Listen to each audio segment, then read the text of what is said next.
That's a wrap for us. We survived this one, but who will survive next? I'm Susie Calder. I'm Trey Wingo. Game 7, skate, boys. The Flyers pin their hopes on Eric Lindros, the way the Devils do with Martin Brodeur.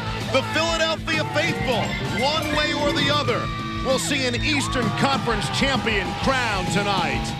The following is an exclusive presentation of ESPN, the worldwide leader in sports.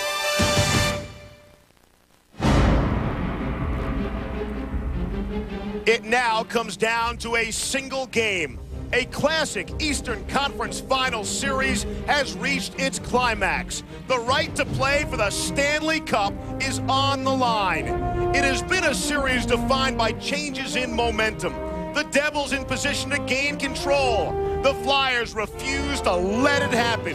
When Philadelphia took the advantage, the Devils would be the ones to show the heart of a survivor, fighting back from a 3-1 series deficit. Even the stunning and successful comeback of the Flyers' fallen hero could not prevent the inevitable. Game 7, the game that will decide it. Can the Flyers overcome the adversity? Can the Devils complete an improbable comeback? All of North America holds its collective breath.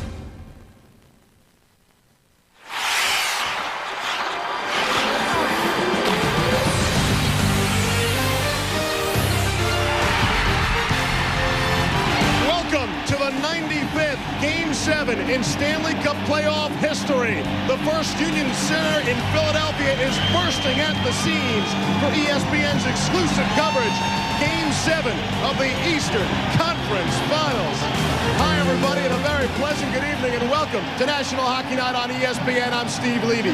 The Devils blew a 15-point lead down the stretch of the regular season, and that's why tonight's Game 7 will be played on Flyer ice and not on Devil ice. I'm joined now by my partner, Darren Bang. It is nutty and wild here. Eric Lindros played one game. He's already got more goals than John LeClair and Keith Primo combined. With all fairness to how good Eric Lindros is, if he's the best player in a Game 6, they're not going to have success, but he was. He needs more from a guy like John LeClair, who has 0 goals so far in this series, but he should spend some time with Eric. Their next centerman, Keith Primo, 0 goals as well, and he was 45% in faceoffs, and that has been his major strength down the stretch here in the playoffs for the Flyers. At the other end, Game 5 said it all when Nemchinov got hurt. Larry Robinson, their head coach, put Bobby Holik and Claude Lemieux together, and they have been terrific, setting the tone for the New Jersey Devils, and they will play again together tonight. This series has simply had everything you could ask for, except for one thing, a winner. We'll get that tonight. Will it be Eric Lindros and the Flyers, or will it be Scott Stevens and the New Jersey Devils playing for the Stanley Cup?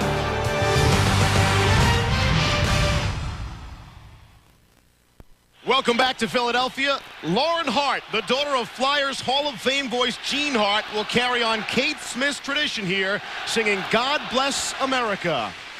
Ladies and gentlemen, at this time, we ask you to please rise to honor our flag and welcome Lauren Hart as she carries on the voice of the Flyers by singing God Bless America.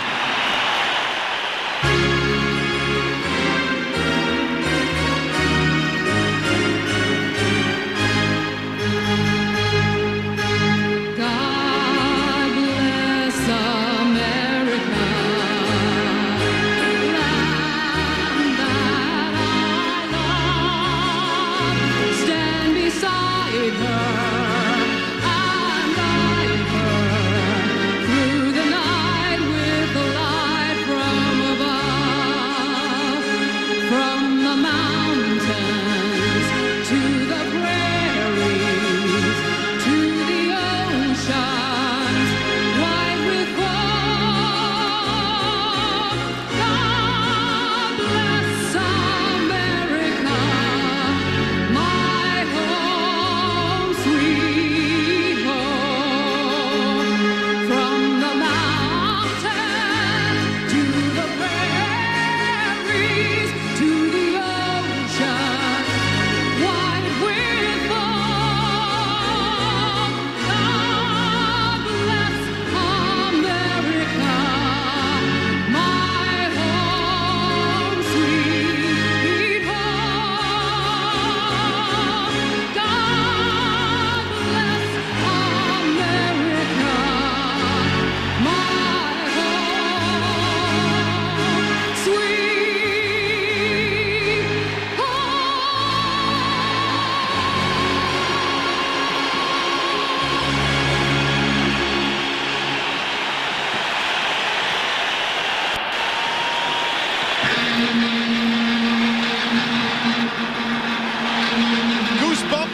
chills here in Philadelphia as they carry on that great Flyer tradition. Kate Smith, when she used to sing it here, live or on videotape, the Flyers would win nearly 80% of their hockey games. And what a rendition of God Bless America by Lauren Hart. This has got to get everyone just all fired up. Game 7, Boucher has yet to lose 3 consecutive games the entire season.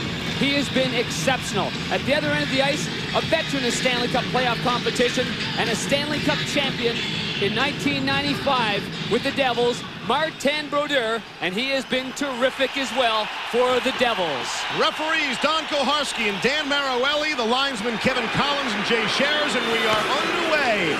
Only the 95th Game 7 in Stanley Cup playoff history. First shot on goal is an easy stick save by Martin Brodeur. The first hit of the game registered by Mark Recchi on Scott Stevens. And Mark Recchi playing on the line with Keith Primo at center.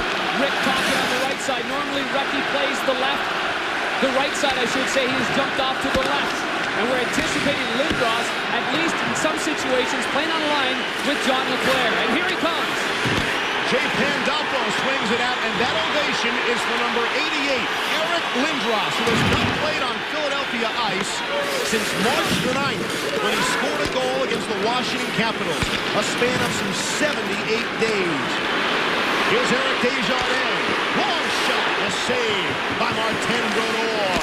Desjardins wearing the captaincy that Lindros last wore here on that Philadelphia ice on March 9th. At center, here's Claude Lemieux. Couldn't get to it, back the other way. John LeClair and Scott Stevens collide. Nice little pass for Keith Jones. Jones is in, spun around, gets the pass, and Andy Delmore shot it over the net. And it's impossible to hear a whistle in this place. A minute 17 in, and they're on their feet in Philadelphia.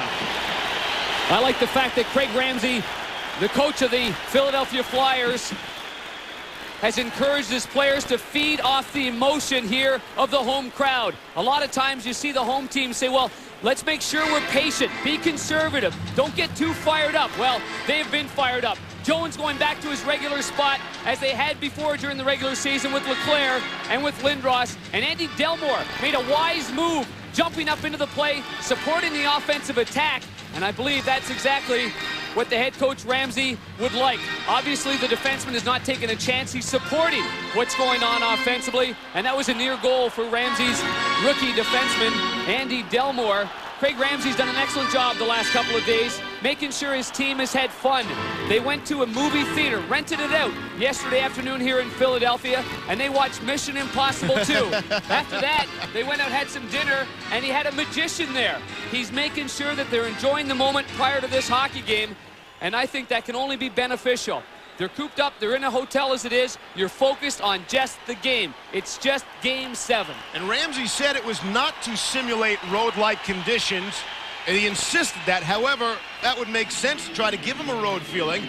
Even Larry Robinson's team actually is on the road. These two clubs 6-2 on the road in the postseason. That is the best in the Stanley Cup playoffs. Robinson's team has been the best by far the last 2 games, and it all started with Game 5 here with their backs against the wall and Nemchinov getting hurt, and they responded brilliantly, and they've dominated the Flyers the last 2 games. Ryan Boucher will leave it for Dan McGillis. Wrapped around for Valeri Zelepukin. Zelepukin taken out of the play twice, the second time by Gomez. Right to David Lankow. Strange bounce to McGillis. On goal. And Brodeur had to steer it away. That shot Brodeur got the stick on as well. Gagne was all alone in front, but he couldn't get to the puck. Richardson gets to the puck. Icing is called. And we go ice level to Al Morganti. Thanks, Steve. Well, home ice for Game 7. This is why you play the regular season. You've got to remember, the Flyers overcame a 15-point deficit to catch the Devils in the regular season to get an advantage for just this game. The bigger advantage, Eric Lindros back, and as we see, back with John LeClair. Expect some added ice time, and those two together, they're doing everything they can to get this crowd charged up and their team charged up for an early rush. Guys? John LeClair played 20 minutes and 39 seconds in Game 6. Had a couple of shots, and only in certain situations, specialized situations, did he play with Eric. Look for Jones, too, to be sparked up playing on that line. He was a -2 in Game 6. Flyers actually lost the faceoff, but they get possession. Gomez and Zelebukin. Here's Lankow trying to backhand one towards the front of the net. It's knocked aside by Brodeur. Good pressure early by Philadelphia. It's into the crowd, and we get the whistle. The Devils don't have a shot on goal, but that might actually benefit them against the rookie goaltender Brian Boucher, who has yet to feel any rubber.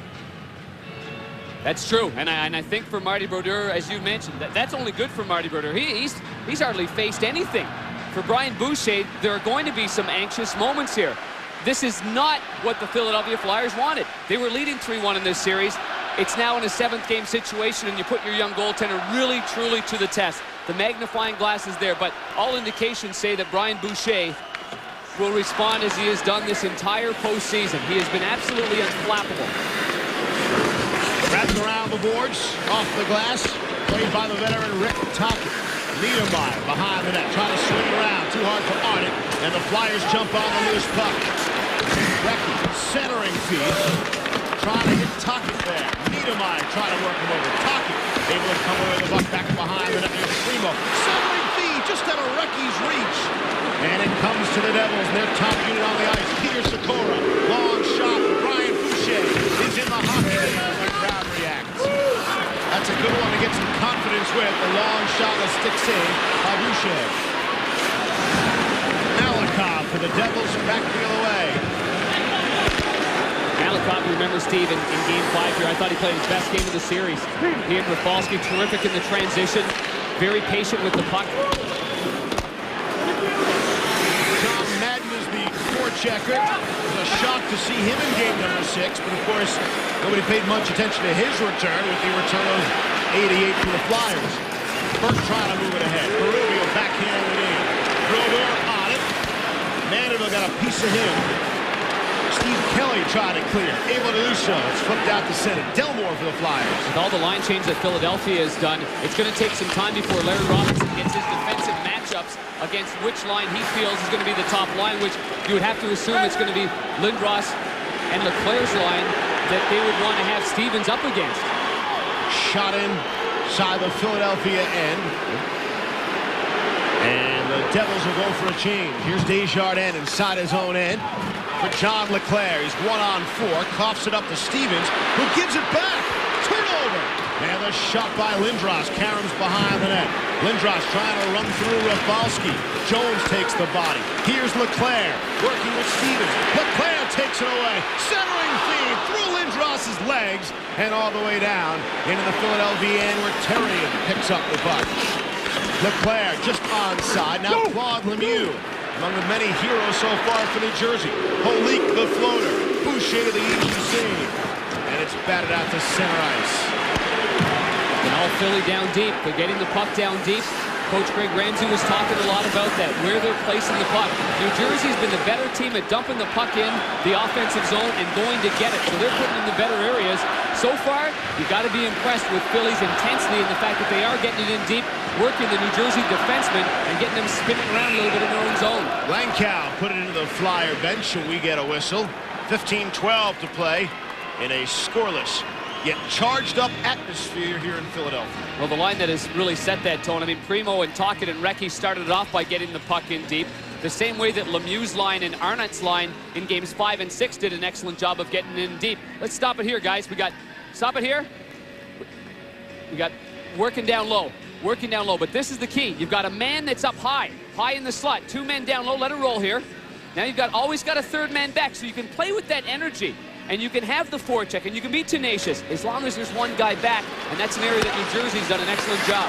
Niedermeyer centering feed, tricky little play as Breland tried to get it through to Scott Gomez. Gomez, the likely rookie of the year, has struggled in this series offensively. He's gone without a point in the last 4 games after having a big second half of the series in the second round against Toronto. Here's Gagne behind the net, showing off the strength with one arm. He'll cycle it down low, too far for Zelebukin. McGillis in deep. The Devils just allowed the Flyers to get the loose puck. But New Jersey counters, and they move it out ahead to center with Breland. Finds Alexander McGillney. McGillney rips one. And a glove save by Brian Boucher. Alexander McGillney had the game-winning goal in Game 6 back in New Jersey, forcing this Game 7. That's a good shot. Good pull-up move here by McGillney after he takes a pass from Sergei Breland. Little pull-up, a little screen there as well. And Boucher held his ground real nicely there because this is a tough play to make, as we've seen time and time again. Plays like McGillney, who's a left-hand shot going down the right side, and that's a good first save. You had mentioned before that long shot that Boucher faced was one that he felt the puck, and that's always good. Those are better because they got it right in the mitt and in the butterfly situation. And anybody that saw Game 6 remembers the blast that he took right in his cage, and he could barely get the puck out of the mask of goaltender Brian Boucher from that shot from Gomez. Arnott beat Primo on that face-off cleanly. That one, Melikov put it off the stick of Tuckett, and he was fortunate didn't kick on goal. Kept inside the New Jersey end, rolls in on Brodeur. Melikov will try it again. Trying to get away from the forechecking Rick Tuckett. The Flyers doing a good job hitting the Devils deep in their own end. Very good. One forechecker in. Now Primo supports him, but they've always got three back so far. Here's Chris Therien now, and across the line is Primo's shot. And it's deflected off Melikov and into the crowd. 13:58 left to play, and a scoreless first from Philly. The Flyers likely aren't playing in the 7th game of the conference finals without Keith Primo's 5 overtime goal against Pittsburgh and Brian Boucher's stop in this series against Patrick Elias. The goal and the save. Two plays that will live on forever in Flyer history. That long shot stopped by Brodeur. Ryan Rafalski, the 26-year-old rookie defenseman for New Jersey, pushes it ahead for Bobby Holik to Stevens. Here's Pandolfo. This shot up high on Boucher. Rolls in front. And Rafalski unable to keep it in. Rafalski is pressured, takes a pop to the face from Keith Jones, and they got him. Penalty. Jones is going to go for that, I believe. We'll get the official call. But first, here's Darryl Ray. Hey, Steve, the key to whether the Devils make history tonight may lie in their goaltender, Marc-Andre Brodeur. Early in the series, he was guilty of overhandling the puck, and as the series has gone along, he's used the less is more philosophy very well. And his goaltending coach, Jacques Caron, gave him a nice piece of advice. He told him with the rookie at the other end, and of course Brodeur being the veteran, he reminded him, you're not playing against the goalie at the other end. Your job is to stop the Flyer shooters. Good advice in a game like this, Darren. Very, very good advice. And Jacques Caron actually played in a Game 7 scenario at the age of 31, and he won that game 2-1 against Minnesota. But for now, Jacques Caron's squad, as the goaltending coach of the Devils, they're on the power play with Jones off. Roughing against Jones, 6:24. First penalty of the game. Rafalski's shot was deflected by Elias in front as Elias was being taken down. Here's Holik. Down low. Shot, score! There it is, the power play goal! Patrick Elias has given the Devils a 1-0 lead. Elias was all alone. So some bad communication as the Flyers tried to be aggressive, jumping on the puck carriers and flooding the far side. Holik played it over to Jason Arnott, and Arnott fired it right across the seam through the crease. Oh boy, Jody Hull, he had fallen down. Now Eric Desjardins got caught in a bit of a trap there while Therien tried to help out Desjardins. While he was doing that, Elias was all alone. So there was not enough collapsing by the Philadelphia Flyers, and the one-timer by Patrick Elias, who sneaks it underneath the goaltender, Brian Boucher. Tough play for the goaltender because he doesn't want to overcommit.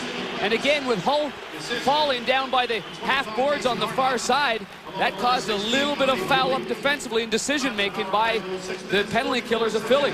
And the first goal has meant everything in this series. Not everything out west, but everything in the east. The winner of the previous 6 games of this series has scored first. It's Patrick Elias, his 6th of the postseason, 3rd of this series from Arnott and Holik. A power play goal at 6:44. Keith Jones, a needless roughing penalty, really hurts the Flyers here. Niedermeyer off for Ken Danico. Danico looked to move it ahead. Flipped it up high and all the way down. No ice in this call, they wave it off. Good forecheck. And Dan McGillis puts John Madden down to the ice. Back the other way. Flyers winning off. offside. Gagne ahead to play. Waits for him to clear. Lankow shoots in. Here's Kelly off from Niedermeyer. McKay, he's bumped. Niedermeyer trying to get out of his own skates. Turnover at center. Here's 88. Lindros makes the move. And Lindros is hammered down to the ice by Scott Stevens. And Lindros remains down on the ice as all the other players come together. Oh, boy. Oh, boy. This is the worst case scenario here for Eric Lindros. Stevens came across like he has done so often in the playoffs. He comes across as a left D, and he slides through the middle, catching you with your head down. It's an art form for Scott Stevens. And he got Eric trying to go through a load of red jerseys. Through the neutral zone, it was a 1-on-4 for Lindros. He's coming through, he beats Niedermeyer, head is down, and it's a shoulder right to the jaw of Lindros. And he has no clue this is coming. This is a freight train coming his way. A freight train. And it is a wicked hit. That is the mouth guard that he has in his mouth. It's a new mouth guard that he was wearing. We showed that in Game 6. But as quickly as it happens right here, no chance to defend. And it is exactly how Eric Lindros has been hit. When he was knocked out by Hal Gilcross in the blue line in March, that set off his last 2 concussions, very, very similar situation.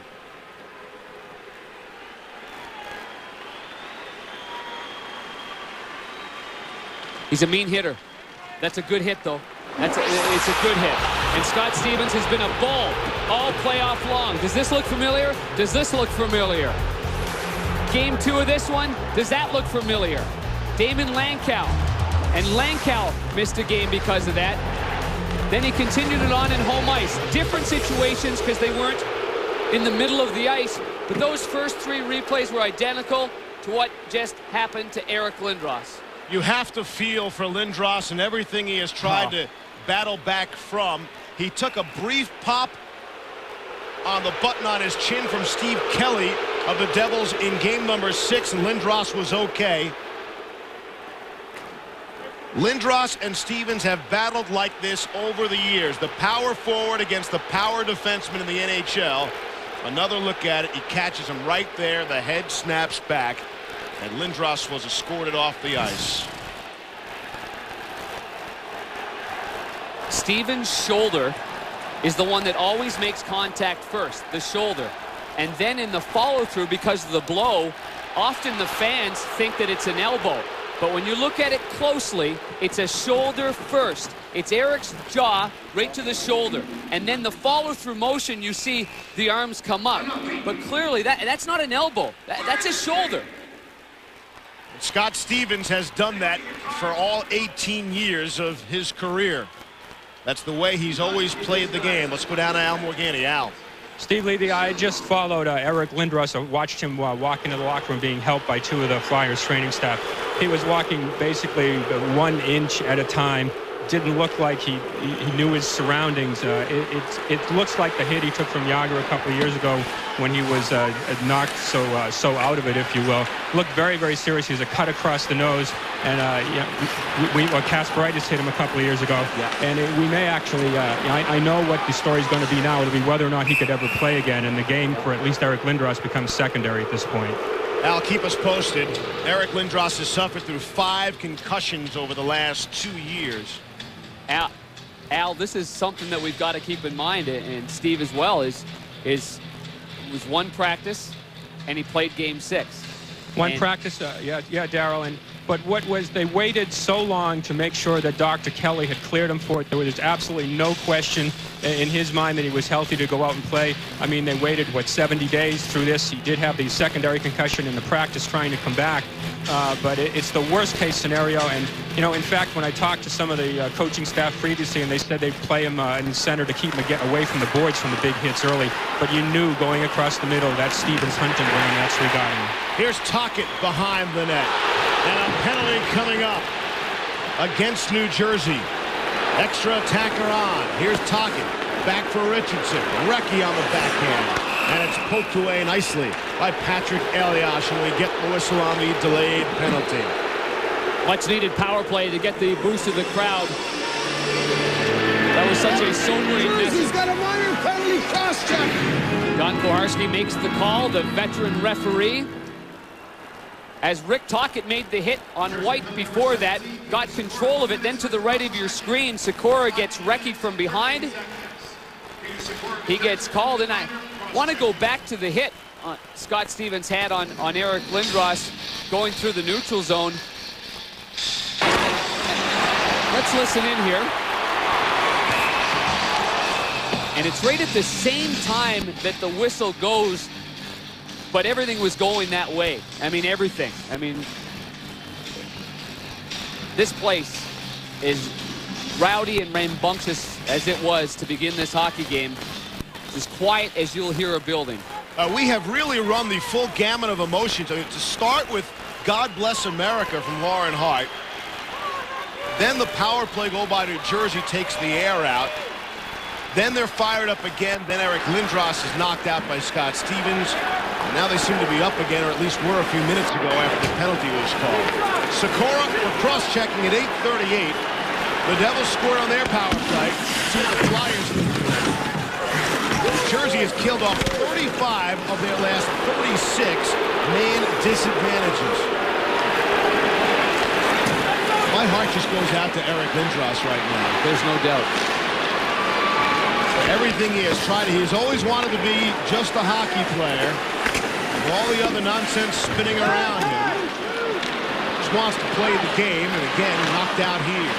Here's Elias. Shot short-handed. Wide on the far side. No team has battled adversity like the Philadelphia Flyers. And now as a team, they say, you know what? We had them back for one game. It's back to where we were before. It's back to doing the little things. Get at the puck in deep. And if there's a team that can handle what just happened, it's the Philadelphia Flyers. Offside, Desjardins, they say, brought it back out. With 10:21 to play here in the first, an even minute left on the penalty to Sikora. You're right, no one has dealt with adversity, or as much adversity, as well as the Flyers have, and they've just been given another dose.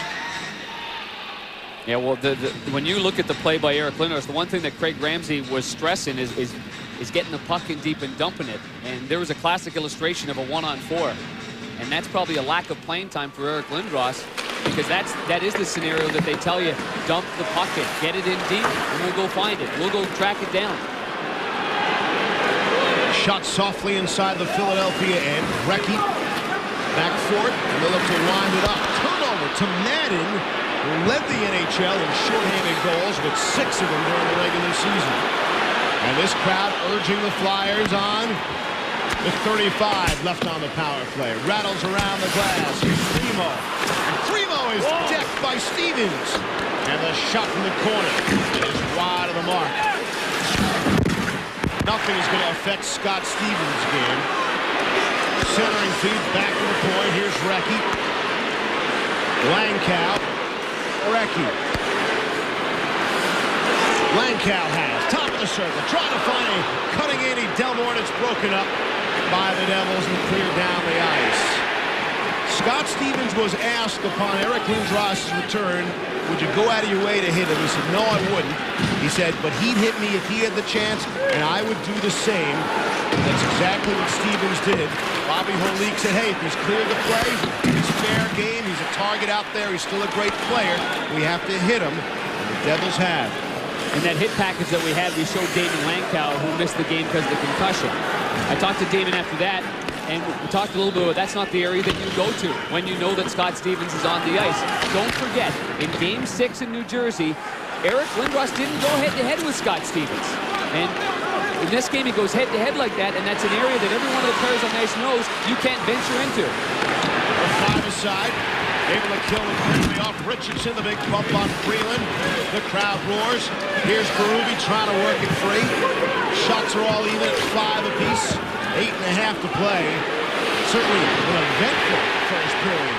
Rafalski hit again by Richardson. Vanderbilt trying to knock it out. McGillney and he battle, and it's finally cleared to center. Rafalski off for Niedermeyer, and he'll shoot in. Glove down by Dan McGillis. The Devils. The Flyers trying to catch him, won't work. Back the other way. Here's Randy McKay. McKay still looking for his first goal, not of this series, but of the entire postseason. That's amazing for Randy McKay. Here's Delmore on it. A couple of Devils out to greet him. Steve Kelly being worked over by Delmore now. McKay comes away with it. Centering feed. Madden turnaround shot. Blocked off the shin pad of Adam Hurt. Good pressure here by New Jersey. Flyers get to it, and Delmore, the smart play, to get it out of the zone. Yeah, Delmore for a youngster has been very assertive. Giveaway. Here's Jones' shot. And it's blocked by Scott Stevens. Back to the point. That shot also blocked by Scott Stevens.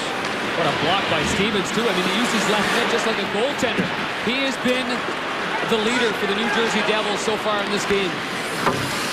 Flyers blocked 18 shots in game number 6. The Devils blocked only 6.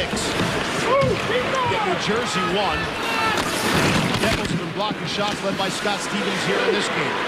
Backhander, tipped through heavy traffic. Lemieux trying to get a piece of it. Holy can't keep it. The Flyers can't break. I think I got caught in the skates of linesman Kevin Collins. There's a pileup of players just outside the Philadelphia zone. It's Tonkin and Lemieux involved. Primo the bump on Lemieux, and it's clear. Delayed offside. See if they whistle it down. 6.5 to go in the first. Here's Desjardins off the boards. Colin White reverses to Malakoff. Tic-tac-toe. The Devils are out of the zone. Now the Flyers get to it. Here's Richardson, cut off nicely by Elias. Takes a glove to the face. Wrapped around there. The Zelapuk on it. Tried to make him part of the glass. Martin Brodeur will hang on. 6:11 to go here in the first. The Flyers are down, and they're down a man after that Scott Stevens hit on Eric Lindros. Steve Levy, Darren Pang, Darrell Ray, Al Morganti, and our fine National Hockey Night crew. The decisive Game 7, ESPN's exclusive coverage of the Eastern Conference Finals, will continue for this night and this night only. We'll all move on to the Stanley Cup Finals. Will it be the Devils or the Flyers representing the Eastern Conference? Flipped inside the New Jersey end. Colin White is back for it. The touch for icing. 5:56 to go here in the first. He remains public enemy number 1 here in Philadelphia. First Union Center in Philadelphia. Like the crowd has a hangover after what they have seen the first 14 minutes of period number 1. It's sobering to say the least. With Philadelphia here, you got to get something going and get this crowd all charged up. That last graphic illustrated the players are, both teams are feeling the effects with those shots in the last 7.5 minutes. Since the Patrick Elias goal, we have not had another shot on goal, and a penalty is coming up. 22. I think it's on Claude Lemieux. 22. Jersey's got a minor penalty on a high stick. This is Claude Lemieux's 9th Game 7 situation. He is 3-5 in terms of wins and losses. He's got a lot of experience. 3-time Stanley Cup champion, 1-time Conn Smythe Trophy winner. Jody Hull's busting towards the net. The stick's in the middle. Nothing's going on. When did that come up?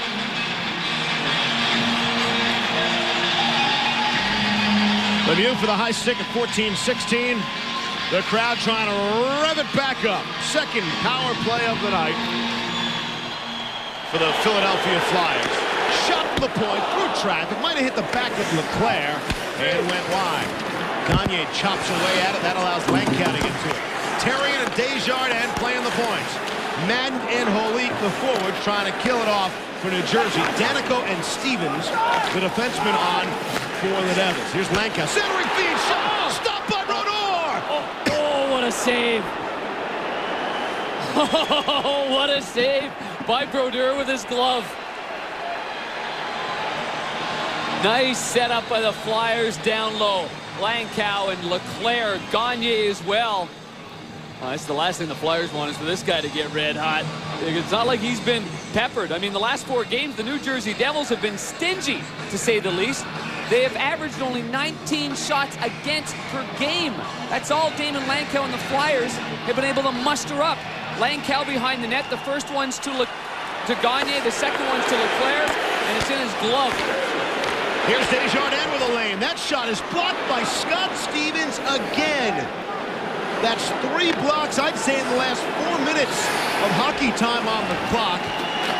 What an effort by Stevens here tonight so far. Now keep your eye on his left hand, because when he blocked that shot right after the Lindros collision, when he blocked that, he had some ice on that on the bench.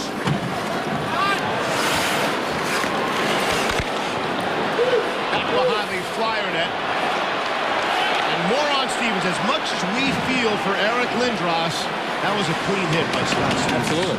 100%. That shoulder to jaw, and Eric was bending down as well.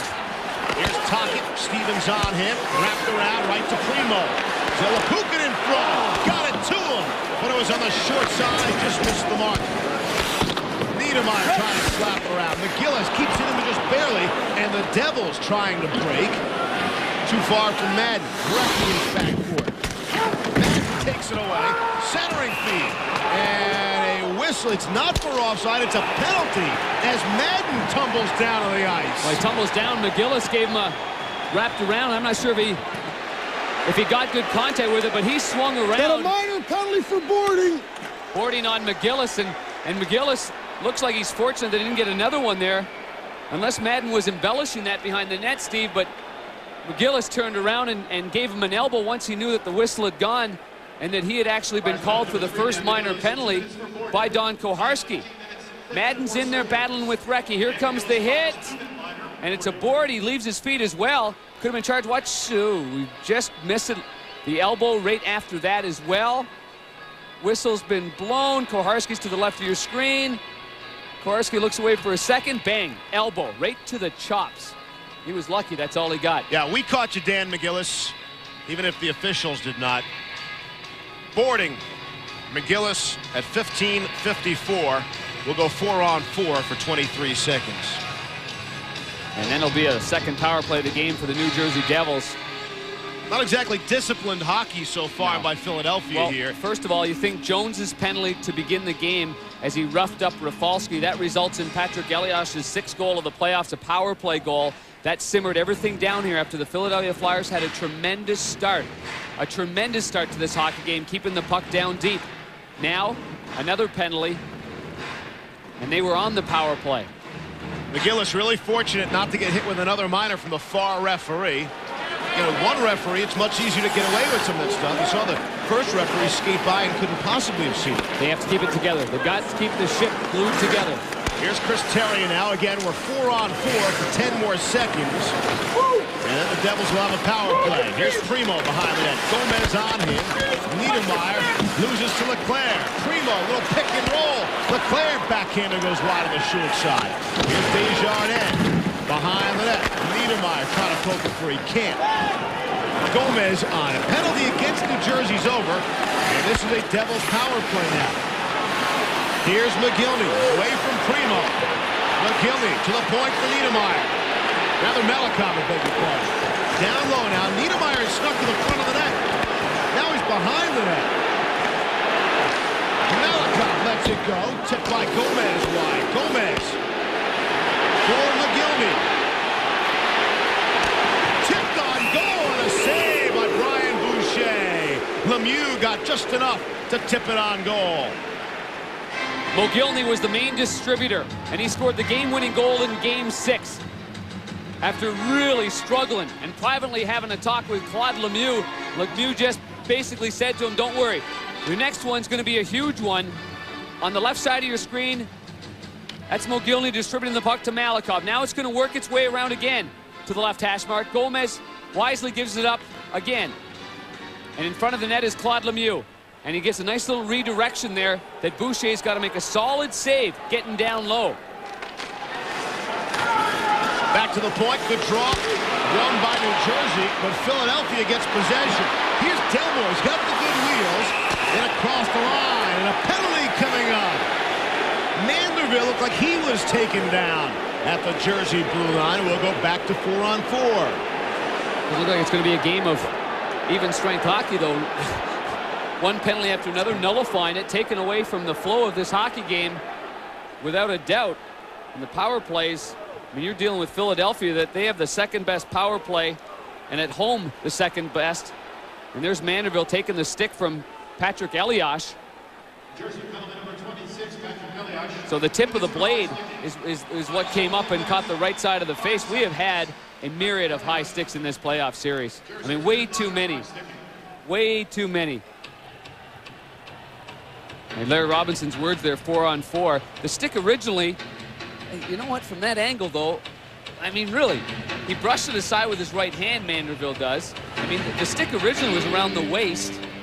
A lot of times when the player, the defending player, in this case Manderville, he's trying to brush him aside. A lot of times, it's not necessarily the guy that has the stick, it's the other guy. He pushes it up. In that situation, it looked like Manderville pushed up the shaft of his stick, and it clipped him. Nonetheless, Elias in the box, 2 for high sticking, 17:05, 40 seconds more. Delmore to Simone Gagne. Gagne's pass is knocked away, but it's recovered by Richardson. Trying to make the move on Rafalski. Luke Richardson behind the net, squirts in front, and Brodeur will hang on as Richardson collides with Niedermeyer. Well, tomorrow, ESPN's exclusive coverage of the Western Conference Finals will roll on at 7 Eastern, 4 Pacific. It's down to a 7th game out west as well. The Dallas Stars and the Colorado Avalanche from Big D. And the winner of that will face tonight's winner Tuesday at 8 Eastern, 5 Pacific on ESPN. As ESPN and ABC begin exclusive coverage of the Stanley Cup Finals. Quest for the Cup begins coverage at 7:30 Eastern before each game. ABC and ESPN, of course, your home for the Stanley Cup.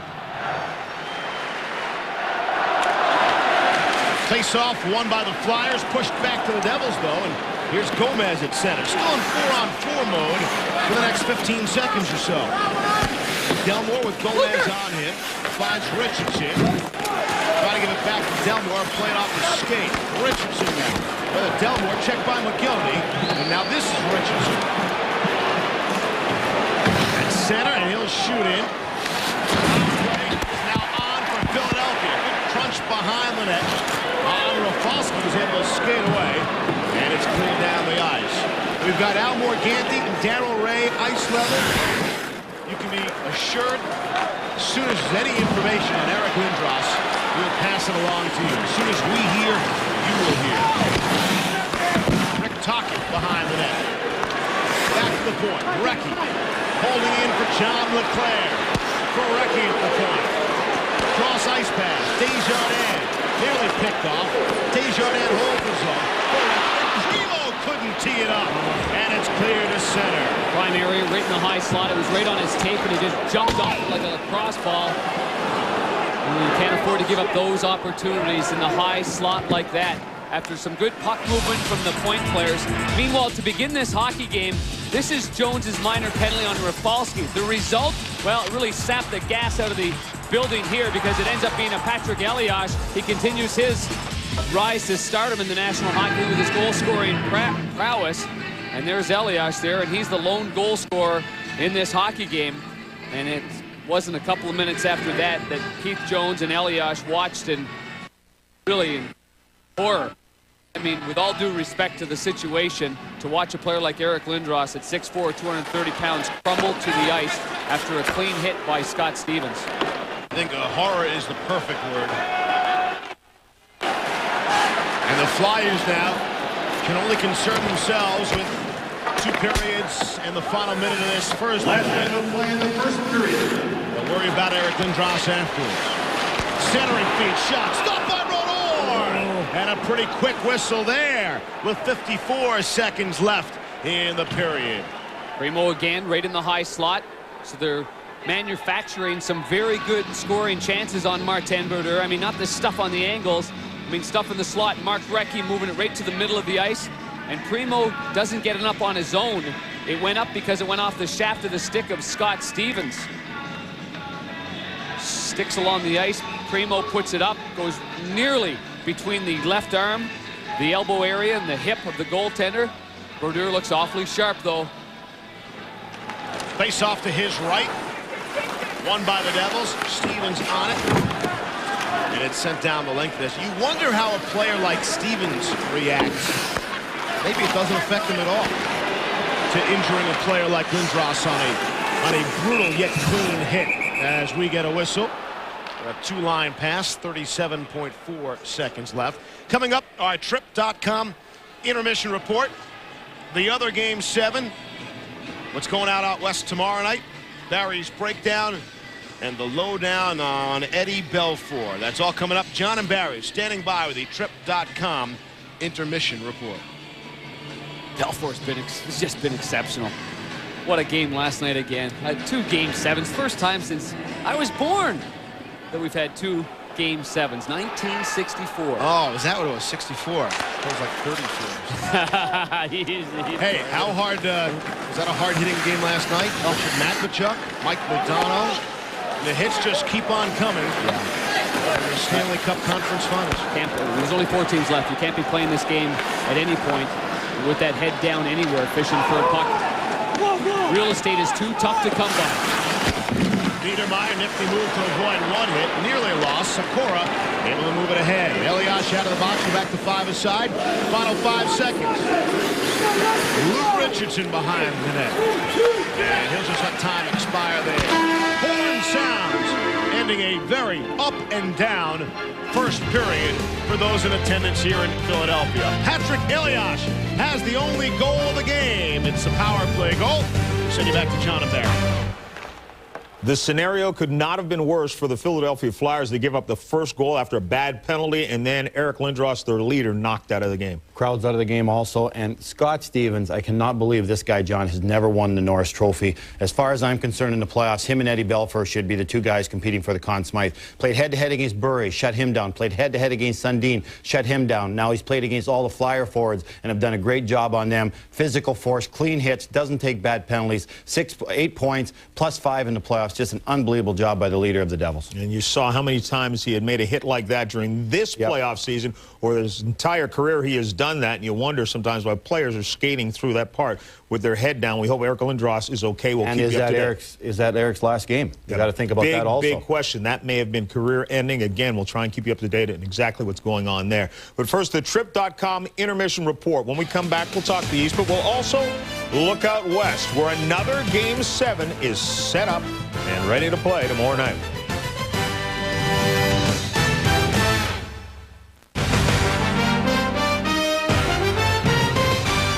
ESPN's coverage of the Stanley Cup Conference Finals is brought to you by Visa, preferred card of the USA Hockey Team. Visa, it's everywhere you want to be. And by Dodge, the official vehicles of the NHL. Dodge, different. Welcome back to Philadelphia. The 2 squads have hit the ice for second period action coming up. The Devils lead the Flyers 1-0.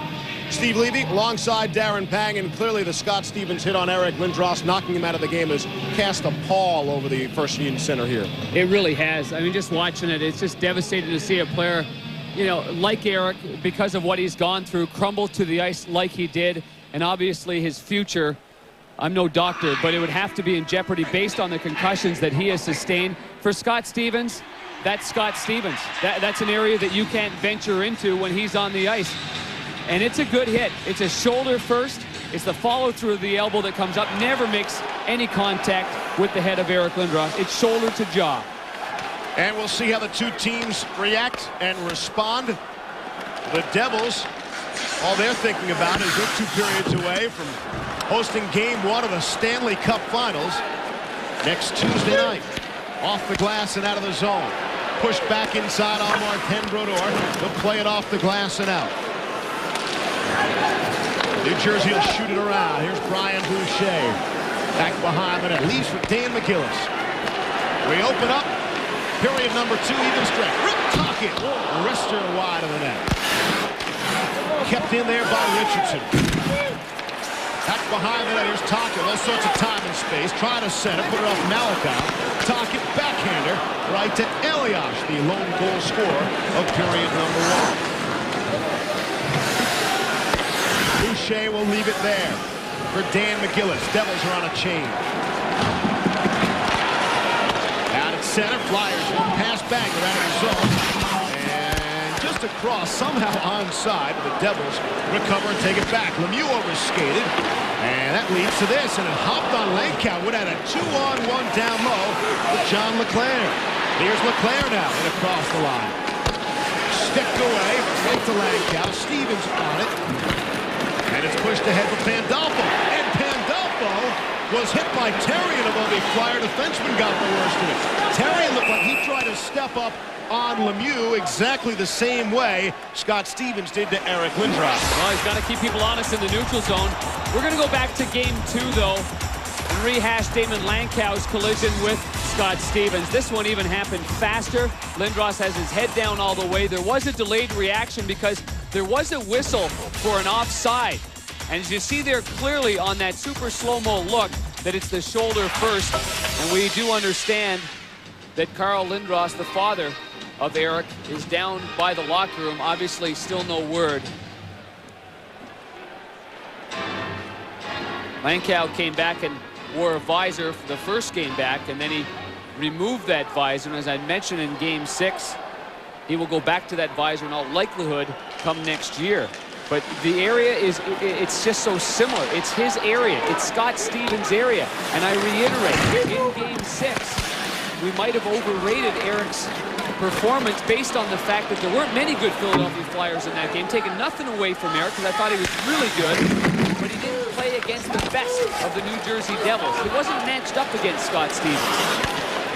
And who's to say Lankow is fully recovered at 100%? Well, he's got 0 points in his last couple games. Had no shots on goal in Game 6. Check thrown there on Danico by Manderville. The difference, though, is Damon Lankow hadn't sustained the amount of concussions that, you know, that Eric Lindros has sustained in his career. Not 5 in 2 years, exactly. Right. The way Lindros has. And as you point out, his career has to be considered very much in jeopardy now, if it wasn't before. If, in fact, this is a concussion, this would be number 6. And with very little time passing in between. Gagne trying to hit. Colin White. LeClair for Philadelphia. Turnaround shot. Stopped by Martin Brodeur. And it's cleared out the center by New Jersey. Here's Alexander McGillney now. McGillney trying to shift on 3 Flyers. Has it taken away from him. Gomez on the forecheck. Desjardins trying to work him over. Here's Stevens. Can't keep in. And it's back for Breland. Breland of the Devils now. He'll shoot in. Boucher will leave it there for his defense. Gagne can't help the play by Stevens to keep it. Stevens backhander. And McGillney was all alone in front, but they couldn't get it to him. Yeah, was he ever? It was just one of those quick plays that Gomez had to just elevate the puck if he could in a little saucer-like fashion. And you're right, McGillney's all alone. McGillney has it center, trying to regroup. Here's Rafalski, got a lane kick save. Brian Boucher. Arnott from the other side, nearly off Terrien and in. Centering feed, and Breland couldn't tee it up. Here's Arnott. Oh, and the one-timer is fanned on by McGillney. Tried to rocket it from 10 feet away.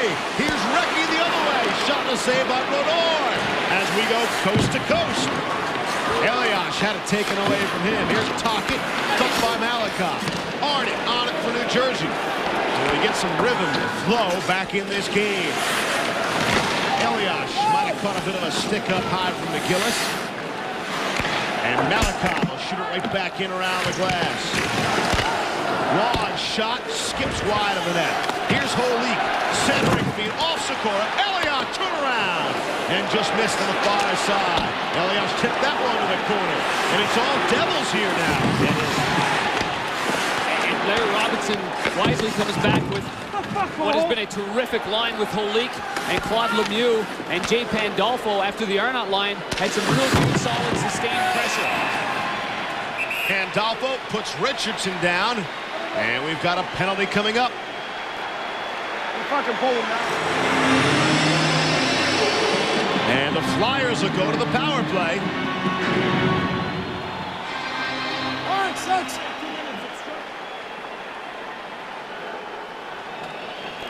Jersey penalty number 5, Alan White. 2 minutes. Fourth power play of the game for the Philadelphia Flyers.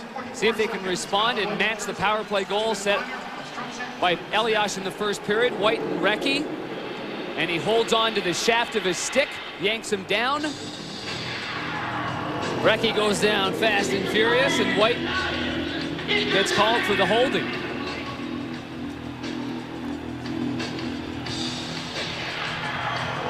Recchi's played a number of positions so far. He's playing the left point. He's played right wing, he's played left wing, and he's played center ice in this series so far against the New Jersey Devils. Great team player. Whatever they ask of him, he does it. Looks like he'll put the point here on the power play.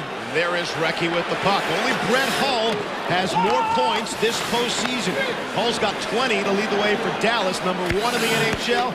Recchi's got 18 points. Here's Desjardins, and another block by Scott Stevens. Stevens has dominated this hockey game from the blue line in the New Jersey zone. Here's Desjardins, wrapped around the glass.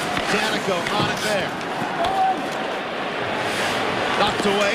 Desjardins plays it off Stevens again. Lemieux can't clear. Here's Stevens and Lancaster. And it's cleared by the Devils. He's an athlete possessed right now. I mean, completely leading by example is the captain of the New Jersey Devils, Scott Stevens. Not only the thunderous hit on Eric Lindros, but also the block shots, key block shots, too. This is Stevens' 18th career season. 17 of them have seen postseason play. He is as tough as they come. 53 left on the power play. Here's Recchi. Plays every position, plays every side. Two-panger. Long shot, tip, shot, stop, Monroe. Rebound in. It's Rick Tocchet on the rebound. And the Flyers have tied it at 1.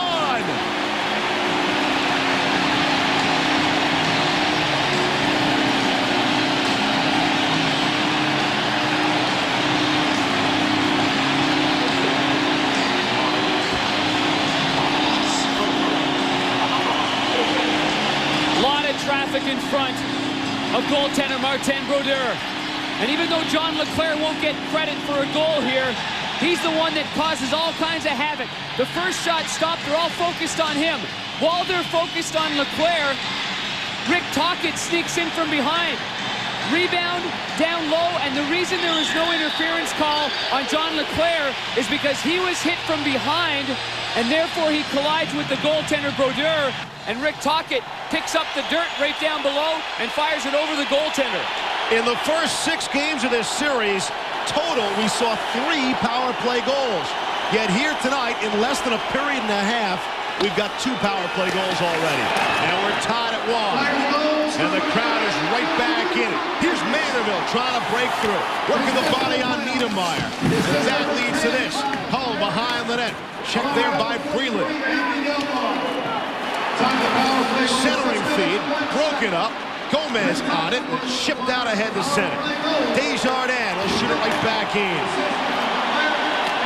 Far side, Berube is crunched as it rolls right on goal. And Martin Brodeur will hang on. And if Eric Lindros is watching, he's cheering just like the Flyer fans are. 13-19 to play here in the second. Rick Tocchet has tied the game at 1. Play back underway here in Philadelphia. Back behind the net, Arnott and Primo, a couple of 25s. The battle won there by Primo. Gets the return feed and nearly tipped home by Tocchet again. Melikov got just enough of him in front of Martin Brodeur. White had Primo wrapped up and then buries him in the corner. Here's Tocchet now, and White is hitting everything in sight. But the Flyers still cycling down low and getting the good puck possession. Now finally, Jersey comes away, and they're offside at the Philadelphia blue line. With 12:43 left here in the second, John LeClair and Andy Delmore assisting on the Tocchet goal at 6:01. That was Delmore's shot, Steve, and it was stopped by John LeClair. Then he gets the second attempt before being nudged from behind by Scott Stevens. And Stevens propels him forward here. Looked like Leclerc was off balance, takes a nudge, and then he goes in, and he actually went. The first look I saw, it didn't look like he made contact on purpose towards Marty Brodeur. That second look, he didn't avoid him. He kind of stuck that right shoulder in there just to set Brodeur off a little bit. So Brodeur has a legitimate argument there.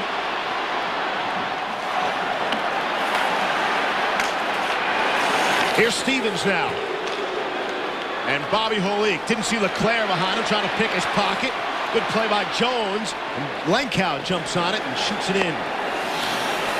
Here's Brodeur. He'll leave it back behind the net for Rafalski. Soft little pass, and the Devils come away. Long shot, playing the carom. Here's Pandolfo's shot. A stick save by Boucher. Dave Pandolfo has assists in consecutive games now.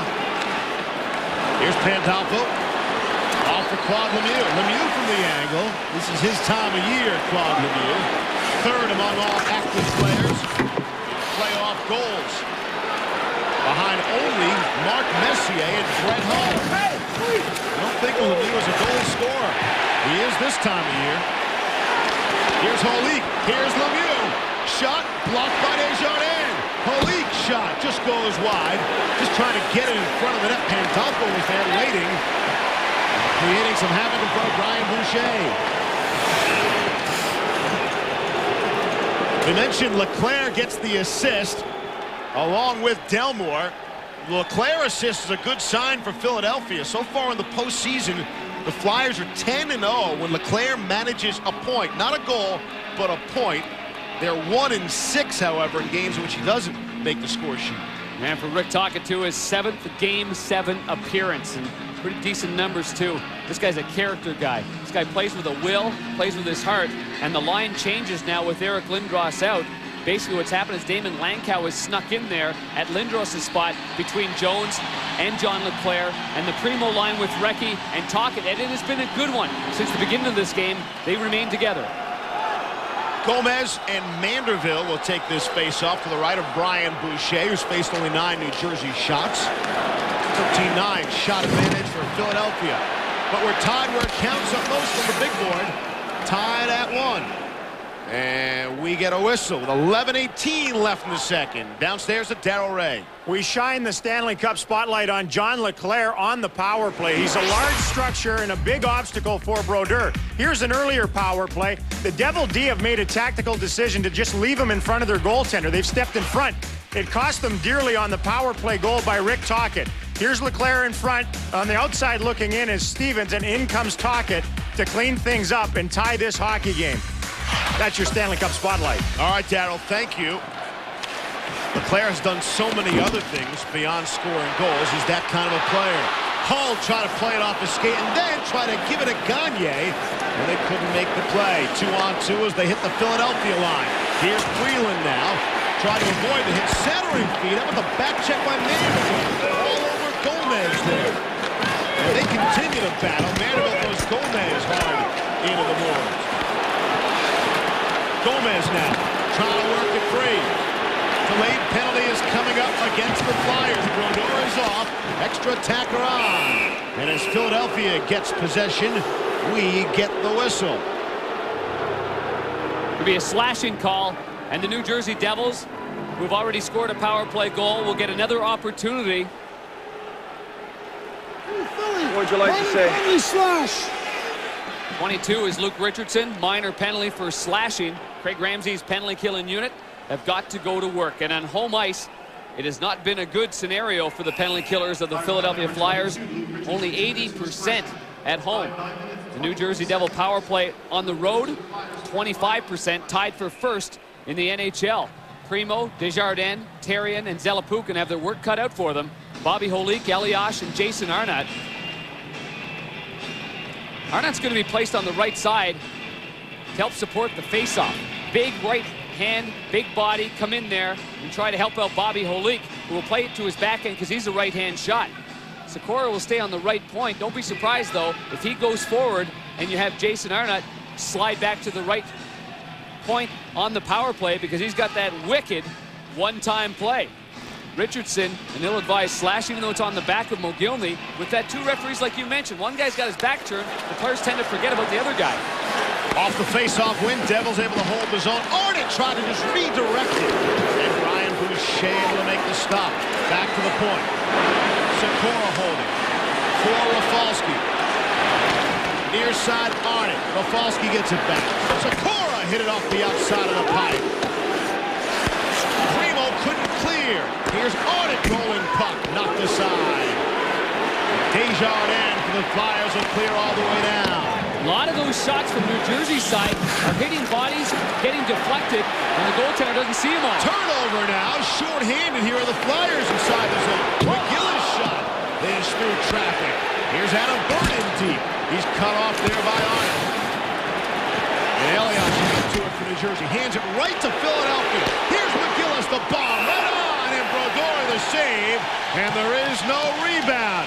Good short-handed pressure by Philadelphia. Larry Robinson, the head coach of New Jersey, can't be happy about the effort, but Craig Ramsey's got to be delighted because the Philadelphia Flyers, while shorthanded, had better scoring chances than the New Jersey Devils did on the power play. This blast didn't have much of a screen in front, but a good wise choice by Dan McGillis to get it on net. Make sure that's not blocked because there's only 1 point man back and the forwards are down deep in front of Brodeur. Let's go down ice level to Al Morganti. Al?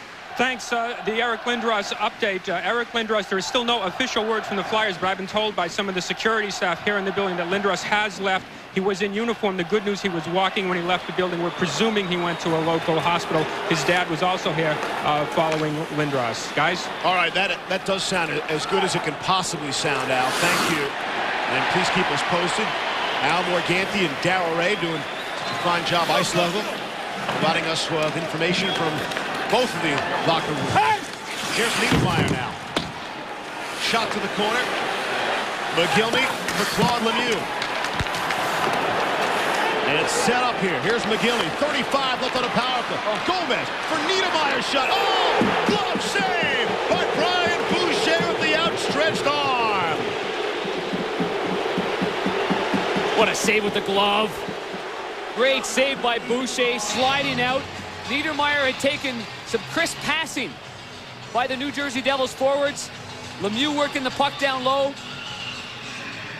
As we see the grunt work down below, here's where Niedermeyer is, and he's going to be the one all alone. First it goes to Lemieux, and I thought Lemieux was going to let that slide, but instead he plays it to Gomez, who found Niedermeyer there. Good, confident puck work by the New Jersey Devils, a very, very skilled hockey club, and you saw that there.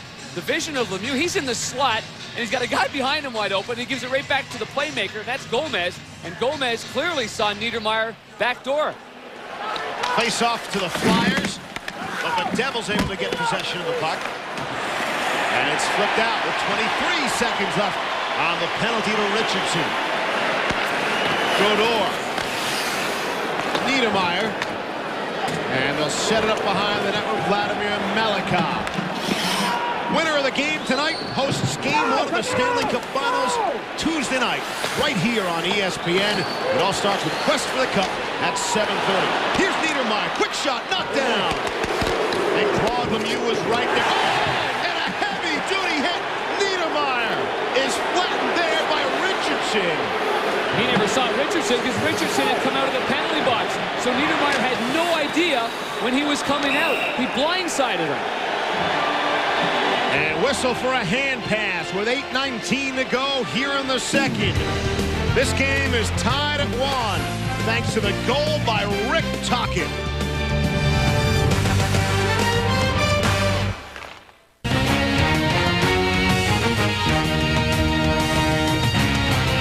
Just the 10th Philadelphia Flyers Game 7, just the 8th in New Jersey Devils history. The Flyers are 5-4 all time in 7th games. The Devils just 2-5 as the hits just keep on coming. Here's John LeClair, the rocket. What did that hit? As Martin Brodeur makes the stop. Almost sounded like it cracked off his mask, unless it was a body banging into one of our ice level microphones. That's what happens when a guy like LeClair fires the puck. Back to the point. A clearly sounded like it went off his mask. The mask of Martin Brodeur, the mask part, is much different than that of the goaltender Brian Boucher at the other end. His face mask, the wire, is actually titanium. This face mask, as we saw in game number 6, is steel. The people that made Brian Boucher's mask have been scrambling now for 2 days. 4 of his cages have been dented, and same with one of the American League goaltender Neil Little, where one of his cages actually broke and the piece just barely cut the surface of his skin. Very, very concerned. And if they do advance, and even if not, they'll be making up some different masks for Brian Boucher. The one I had used before, I was telling you about, titanium. It's not going to bend like the ones that Brian Boucher's had. Imagine if Gomez, imagine if that was John LeClair that fired that puck on Brian Boucher. I mean, Brian Boucher took that shot. That was from taking nothing away from Gomez's shot. And it was close to him, but this puck is lodged right in the face mask. There's a molded part, and then there's the wire cage that's attached by screws and pieces to keep it right there. This shouldn't happen. I mean, this just flat out should not happen. Brian Boucher admitted he saw darkness and was concerned about fellow Woonsocket native Brian Berard and that injury, but the darkness in Boucher's case was actually the black of the puck. Well, I told you when it happened, huh? It happened to me, and it scared the living daylights out of me. Absolutely. He said the first thing he thought about was Brian Berard, his buddy from back home. Sikora wraps it around. Arnott loses to Recchi and clears. Back wheel away. Niedermayer's back on the ice after taking that shoulder or forearm from Richardson inside the Philadelphia end. Here's Richardson carrying it out. The backhand.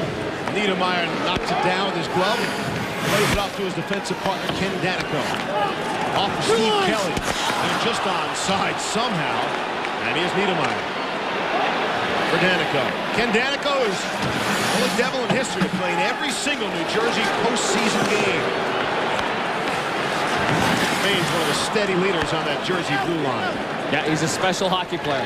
And in these situations, you can't have enough Ken Danicos in the lineup. Sloppy play in the neutral zone now. Here's McGillis. He's bumped down there by Steve Kelly. Picked up by Lankow. And LeClair had no chance to stay onside because Niedermayer had bodied him. And that's the reason for the whistle. Our Dodge final fact for you from Philadelphia. The Flyers, a combined record against New Jersey, Dallas, and Colorado. Dallas or Colorado, the team they would face in the Stanley Cup Finals. Of course, they can win tonight. And there you look at what they're up against.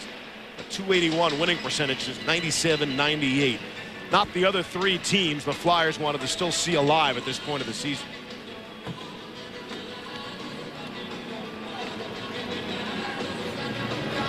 .633 left here in the second. Elias in the first. Tocchet in the second. Lindros in the hospital. We're tied at 1. Pretty much the headlines from this game 7 to this game. Wrapped around the boards and out of the zone. Burt on it. Malachi stood up to meet Zelapuka. White throws it back to Malachi. Nice pass out of the zone. Soft pass couldn't be handled by Breland now. And here's White pushing it inside the zone. Burt for the Flyers trying to reverse. Turned it over to the Devils. Breland tried to make the move. Couldn't get around Delmore. And here's Zelapukin. And Zelapukin hit up high by White, but Zelapukin still got by him. Look at that play by the former Devil. Here's Delmore on his backhand. Goes forehand for Terrian. Shot is blocked. And the hits really do just keep on coming here. McGillney had Breland, but he put it right into the skates of the referee. Tocchet rolls it on goal, and Martin Brodeur will hang on as players get together. They'll separate. We'll do the same. We're 1-1 in the second.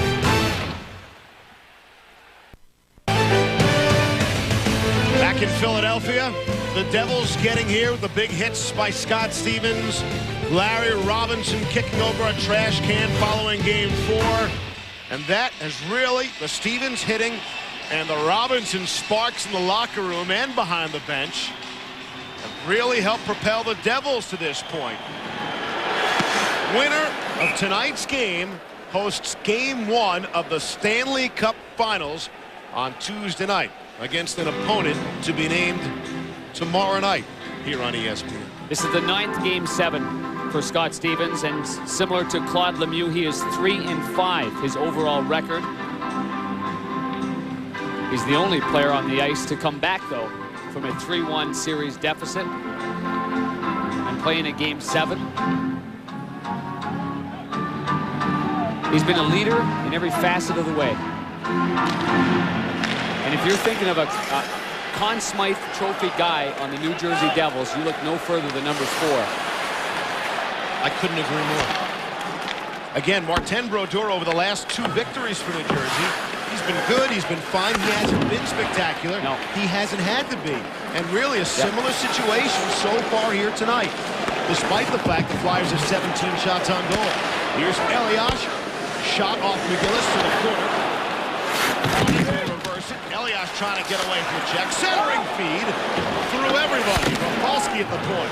Able to keep in for Arnott. And it's knocked back and all the way down the ice. Icing waved off, and Brodeur will swing around. Trying to get the centering feed for Lancaster. Talking had a pretty good opportunity to hit Scott Stevens. And that's why the buzz from the crowd. But he missed most of the check. Shot in.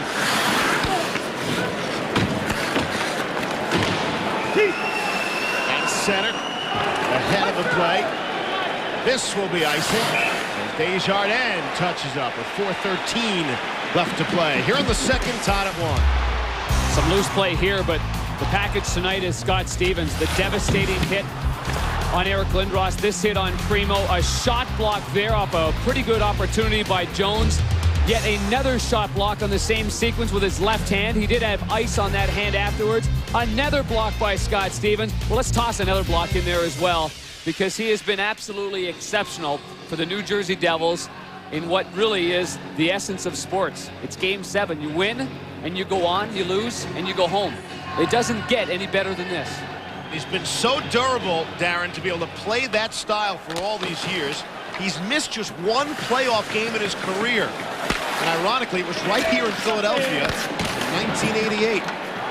Stevens is now playing in his 136th consecutive playoff game. That's 3rd on the active list, behind only Gilmore, Doug Gilmore, and Larry Murphy. Eric Desjardins of the Flyers, who's in the corner there with Jay Pandolfo.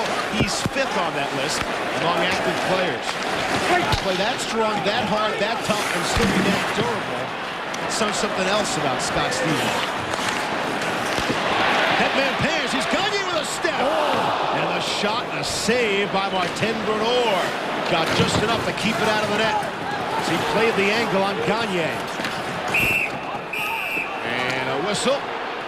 Players on top of the puck, tied at 1.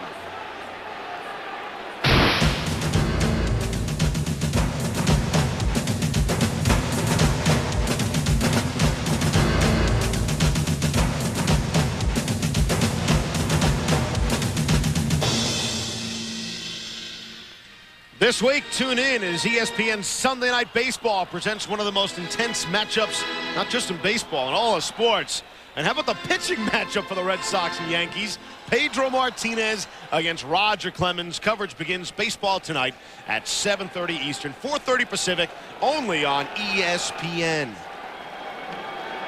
Marty Brodeur makes a pretty good shoulder save there on Simon Gagne going down the left side. Gagne paired up with Manderville and Jody Hull. The odd man out has been Craig Berube on the Flyers. Gomez recovers it in the corner, deep in his own end. Turns it over though to Jones. Shot trickle through the crease. Brodeur made the first stop, and then Leclerc bumped into him and sent him sprawling. McGildy the heavy hit. Nearly another turnover, and they do cough it up. Here's Leclerc. Flyers coming on here. Less than 3 minutes to play in the second. Looking to take the lead. Here's Jones. A piece of his jersey was grabbed as he was spun around. The crowd urging for a penalty call. Here's Jones. Backhand through the crease. speed. Blocked again, and Brodeur reaches out with the glove to make the save as Jones was taken down in front of the New Jersey net. He went down fast. What pressure. What pressure by Leclerc, Langkow, and Jones. Terrific work down low, causing the Devils to run around. Your base. Oh, man, the end of the stick of White came up fast. Oh, boy. Not sure if it was the end of the glove or even at the end of the stick that got up there and clipped Keith Jones. Oh, what some good chances, though. I mean, just continue to hound. And John Leclerc has been a bull.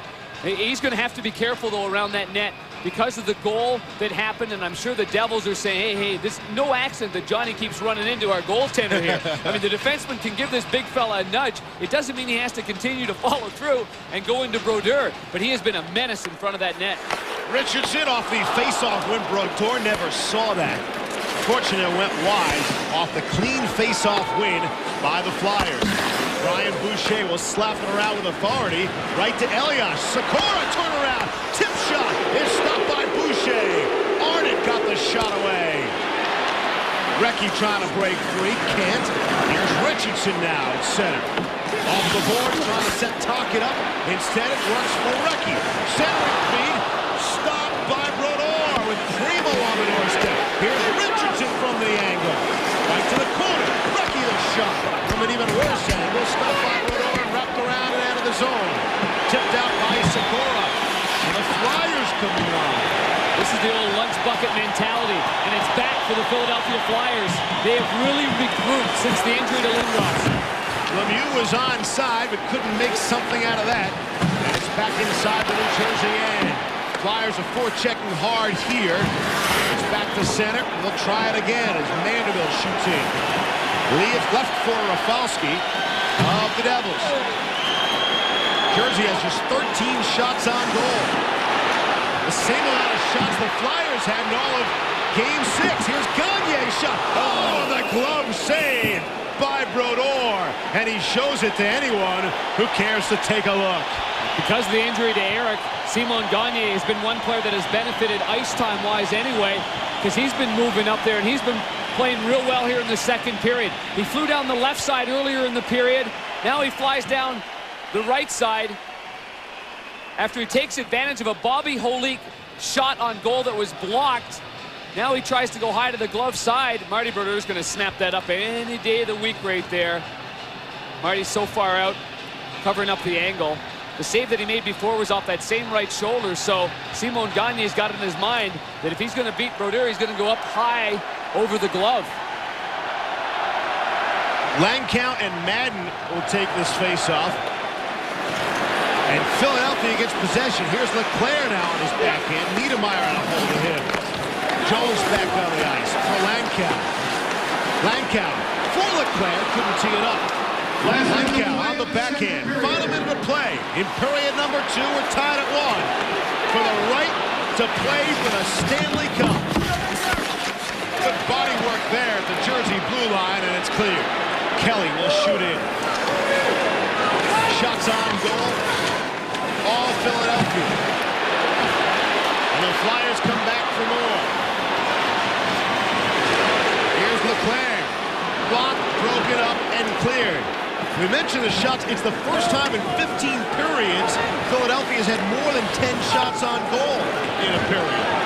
Out shooting them here in the second, 15-7. Complete opposite of what happened in Game 6 in New Jersey, where they were a very passive bunch and really had no traffic on Marty Brodeur. They've changed that tenfold here in this tilt. Rolled on goal. Brian Boucher will hang on. 6.8 seconds away from the Dodge intermission report. More of Barry's hard-hitting analysis. A look at Colorado faceoffs, and the Rangers get a new man. All that coming up on the Dodge intermission report with John Saunders and Barry Melrose. 6.8 seconds remaining. Face-off to the right of the goaltender, Brian Boucher, who, although he hasn't faced many shots, he seems to have really calmed down, and every one of these players have really settled into their routine.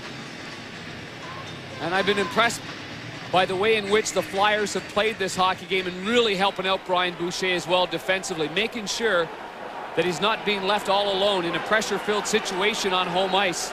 They're putting the pressure over on Marty Brodeur. But we got a situation here with this face-off that they've got a chance for one real good opportunity. There's enough time on the clock. Arnott and Primo to take it. Keep in mind, Tocchet jumped. That behind here, Steve,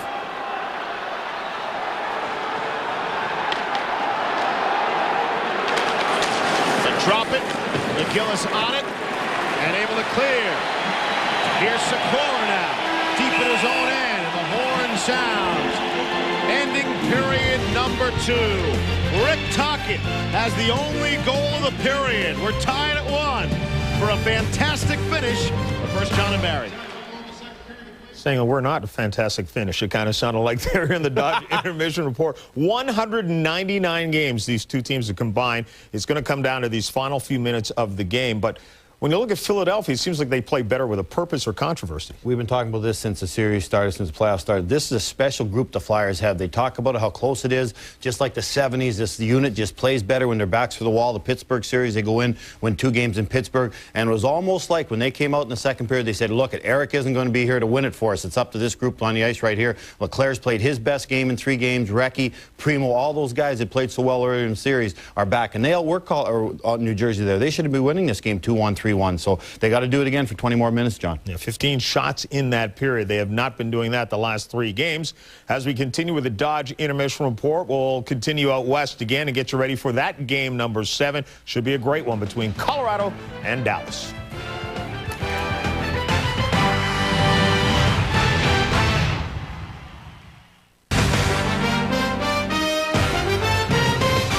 ESPN's coverage of the Stanley Cup Conference Finals is brought to you by Dodge, the official vehicles of the NHL. Dodge, different. And by Bud Light, the official beer sponsor of the NHL. By the reaction from the crowd, you can tell, you can see, both clubs have hit the ice for the start of period number 3. We're tied at 1. Winner goes on to the Stanley Cup Finals.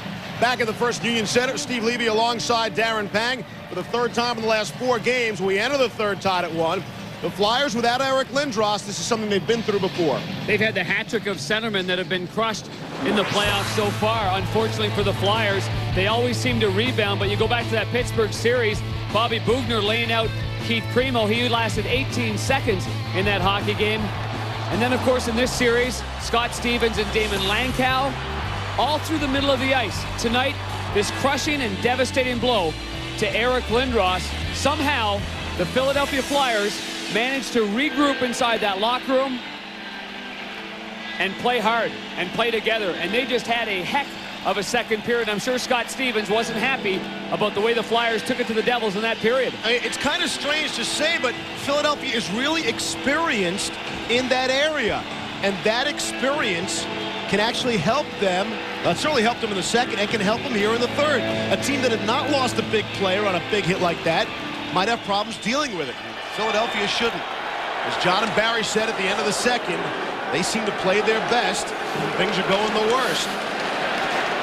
We'll see what happens here. We are 1 period and then some maybe in deciding who will represent the Eastern Conference in the 2000 Stanley Cup Finals. The Devils are shooting around the boards and all the way out. What a contrast to game number 6. Philadelphia, 15 shots on goal in the second period. In this one, in game 6, they had just 2 shots on goal in the second period, tying a franchise record. Slapped in by Jones. 45 seconds on the button. They go for a change. Yep, quick shifts, and Scott Stevens has the puck, no helmet. His partner's gone off for a line change, and I'm sure he's going to do the same thing right here. The New Jersey Devils have 20 minutes, the same with the Philadelphia Flyers, but New Jersey has to regain the momentum that they had in that first period. They had a chance to put the Flyers in a real bad spot because after the Lindros injury, all the emotions left this building. But they let that slip away, and the Flyers have tied it up at 1. Nifty move at center. Here's Jason Arnott. Little drop pass. Backhand shot. Arnott! Shot it wide. Had a yawning net in front of him, and he shot it wide. Oh, it doesn't get any better than that. Arnott must have thought that he didn't have much time because he quickly swiped at it with the forehand. He just missed the net, pushed it to the outside. McGillney in his own end now on the fresh sheet of ice. Here's Alexander McGillney with the speed, but he forgot something. The puck, and it's Breland over skid, out ahead. Here's Craig Berube. The Chiefs scored the game-winning goal in Game 4 of this series. It seems like an eternity ago. That shot deflected off Berube and kicked wide. Vanderbilt's shot deflected wide. Here's Berube, checked by Niedermeyer. Gomez back behind the net. Home for the Flyers. Gets it to Terry. And it's worked down deeper. Here's Brodeur. Swinging it around the glass. Billy will keep it in again. Good shift by this line. Here's Berube. Trying to work it over. Gomez. Danico on to help out. Hull comes over to take it away. Gomez and Berube. And this is a shift that takes a ton of energy out of you. They got to be out of gas. You're exactly right. Good shift by the Philadelphia Flyers, the hard-working group. But before that, Steve, they barely eluded a 2-1 deficit. Good heads-up play here down the left boards by Elias. Plays it over to Jason Arnott. Drop pass to Sikora. Keep her on the right side. I'm sure even Boucher was just shocked because he slid over to his right post. He's probably thinking, oh, I went too far. There's lots of room there. McGillis gets caught jumping like he did in the first game of this series, the game in which the Devils won 4-1. He got caught out of position a couple of times to try to make a hit, and you can't afford to do that, and you saw what happened. Oh, Pandolfo is slammed hard into the glass by Delmore. LeClaire trying to force it out of the zone, able to get it ahead of Lankow. He's cut off by Scott Stevens, and Lankow tumbles down to the ice. And it's shot inside the Philadelphia zone. Burton and Delmore on the blue line, off of Lankow, and out at center. The pass could not connect with Claude Lemieux. Delmore on it. For those Flyer fans who are waiting for payback against Scott Stevens for the hit on Lindros, you can forget it. If it ever happens, it would never bother Stevens, by the way. He's been through that before from the target. That'll happen next season, and maybe even more likely next preseason. Any advice to either team now, Steve, would be to play the game hard and play the game fair. And really, penalties can be so important. There's been 2 power play goals scored in this game. Obviously, you want to decide this game at even strength and not by sitting in the penalty box and giving the other team the man advantage. The referees on the ice, I'm sure, would agree with that, Darren. Here's Sikora. Shot just wide of the net. How about the shift for Jason Arnott? A couple of good scoring opportunities. He's missed the net both times. Only 3 forwards in the playoffs have played over 20 minutes in the game from Larry Robinson's 4-line system. Only 3 guys.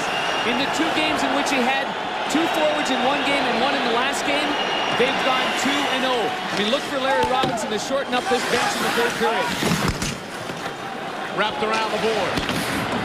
Niedermeyer trying to force a good play to keep it in deeper. McGillney takes a bump there. Madden trying to get to it. Can't. Now gets it. Here's a chance. Backhander. Can't get the shot away by McGillney.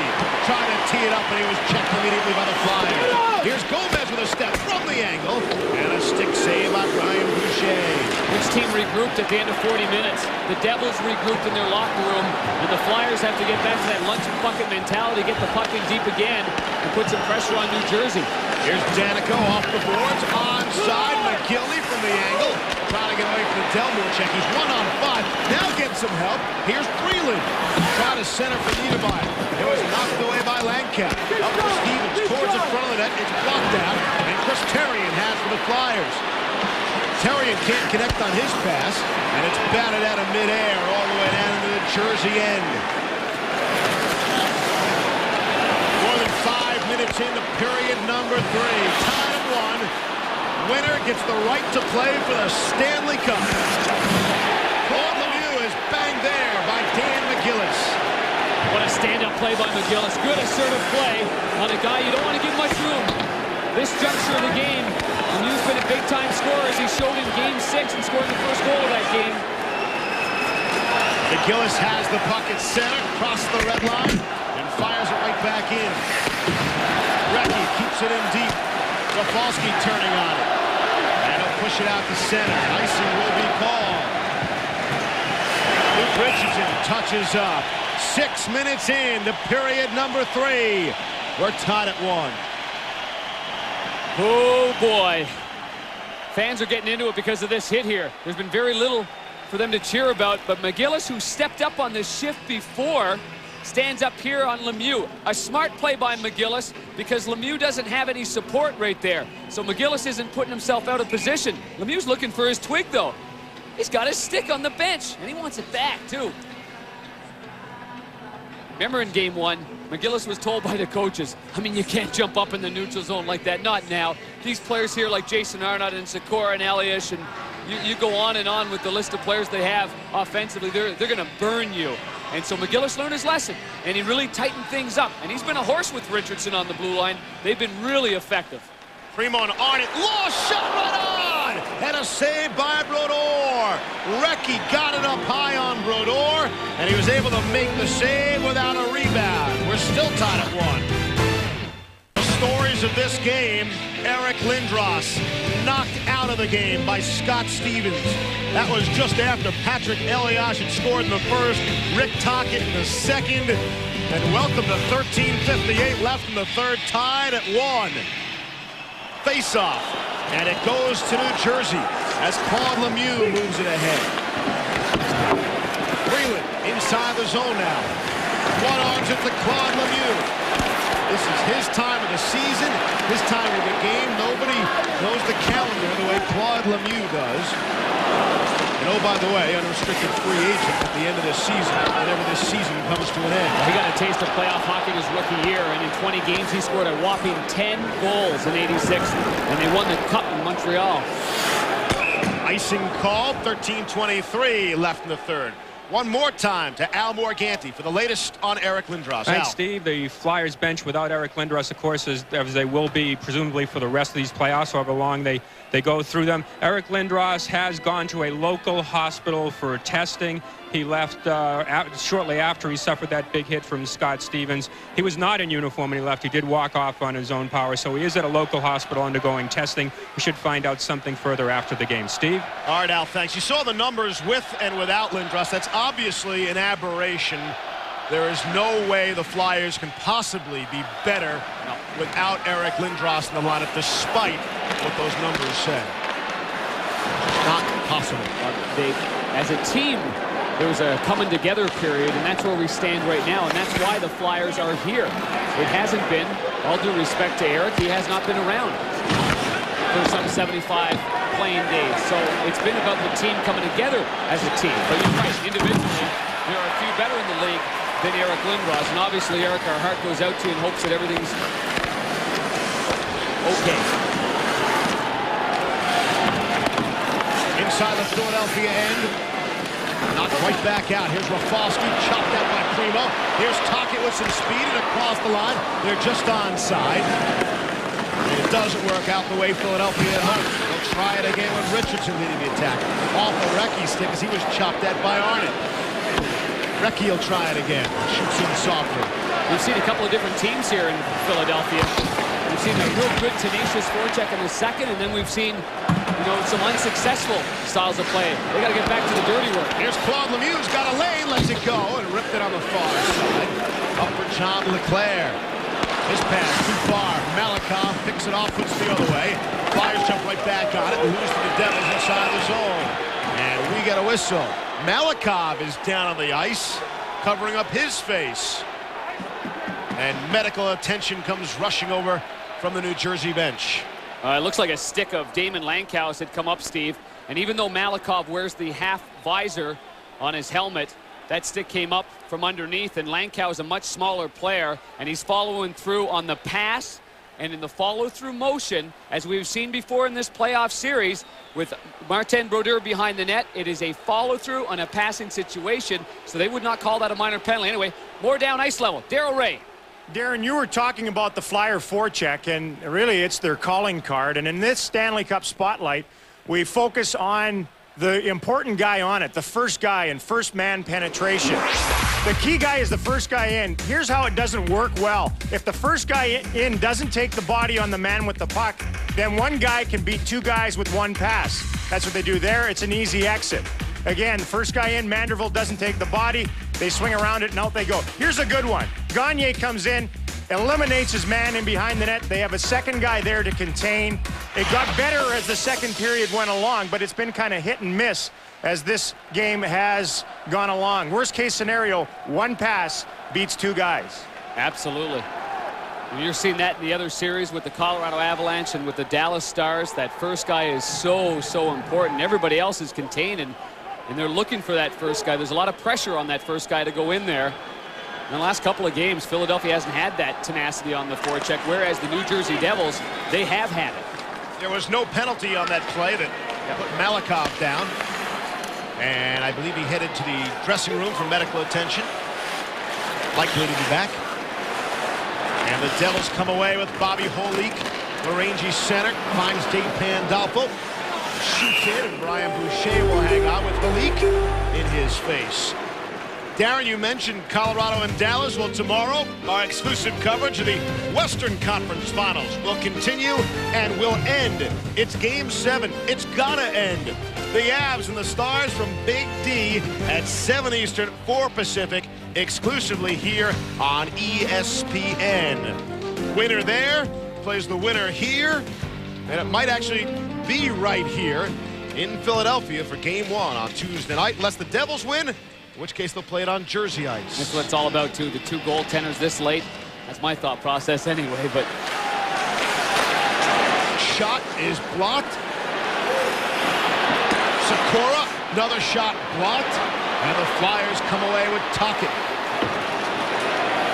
Shot inside. Rafalski avoided the hit and didn't get the puck either. Back to the point. Richardson's shot. And Brodeur got a piece from Webbing, I think. Trying to set up Tocchet. Broke it up and knocked away. A slow-moving play at center. Here's Elias now. Rolls it in on Boucher. And with Arnott right on top of him, he'll hang on. Boy, receiver casual with that glove along the ice. Meanwhile, before that, to back up Darryl Ray's point, as we take a look at Mark Recchi coming in there hard. Let's stop it here, guys. Stop here. This is what Darryl's talking about. The one guy goes in, takes out his man. Let's look what happens. Rafalski has really no choice here. He's battling for the puck. Tocchet gets it. He tries to hit the late man coming in, Keith Primo, and that's nullified by good defensive work by the Devils.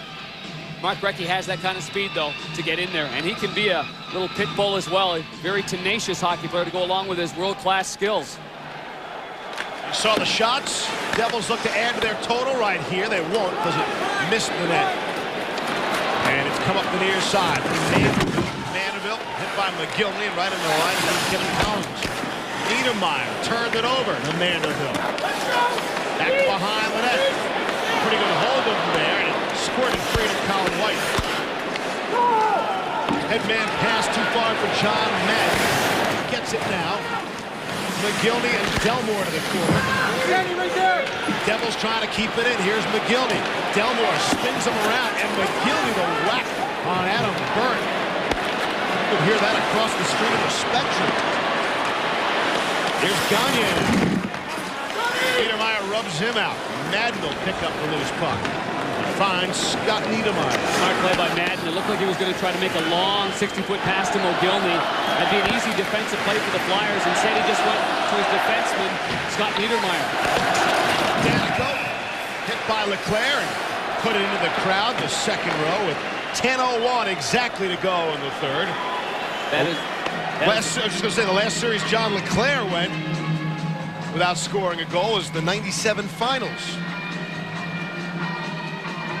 Well, that was the look. John Leclerc's face was the face of a playoff champ right there. Taking that high stick from Marty Brodeur on New Jersey Devils ice. Bobby Holik and Langkow going at it here on the faceoff.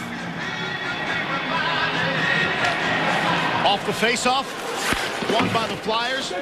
Desjardins put it into the pile. Jones and Rafalski on it there. Turnaround, tricky little shot, and Brodeur might have got a piece. I'll tell you, Brodeur looks a little awkward. He's been stretching between whistles. And you remember that shot from the left point early in this period that you said went off the webbing to the glove? He made a wicked stretch to his left. There he makes a stretch to his right. Flyers continue to pepper Martin Brodeur with shots. Here's Scott Stevens now. Flips in softly to the corner. Terrian for the Flyers now. Primo couldn't get to it. He might get a second chance to get to it. He does. Here's Primo showing the speed and strength now. Down low for Leclaire. Leclaire the presence to take a look. Primo on it for Leclaire. But Primo now sounded that centering feed. Tocchet was tied up nicely by Colin White. Yeah, good work by Colin White. He has been a warrior back there. He's just a youngster. He's done a great job. Wonderful experience playing here in the Eastern Conference Finals. But you got to love that line. Tocchet's line and Primo. We're getting some chances. They're moving the puck around down low and creating some space. White is a 22-year-old rookie. Gomez gets the attention. The Kowalski people talk about. Colin White has been very strong in this series as well. Back behind the net. Here's Jason on it. I think he has the best chances for the Devils here in the third, but hasn't been able to put his chances on goal. And a couple of great scoring chances early in the third. We're starting to get late in the third. Here's a chance. One-timer right on. And Brian Boucher the save on Peter Sikora.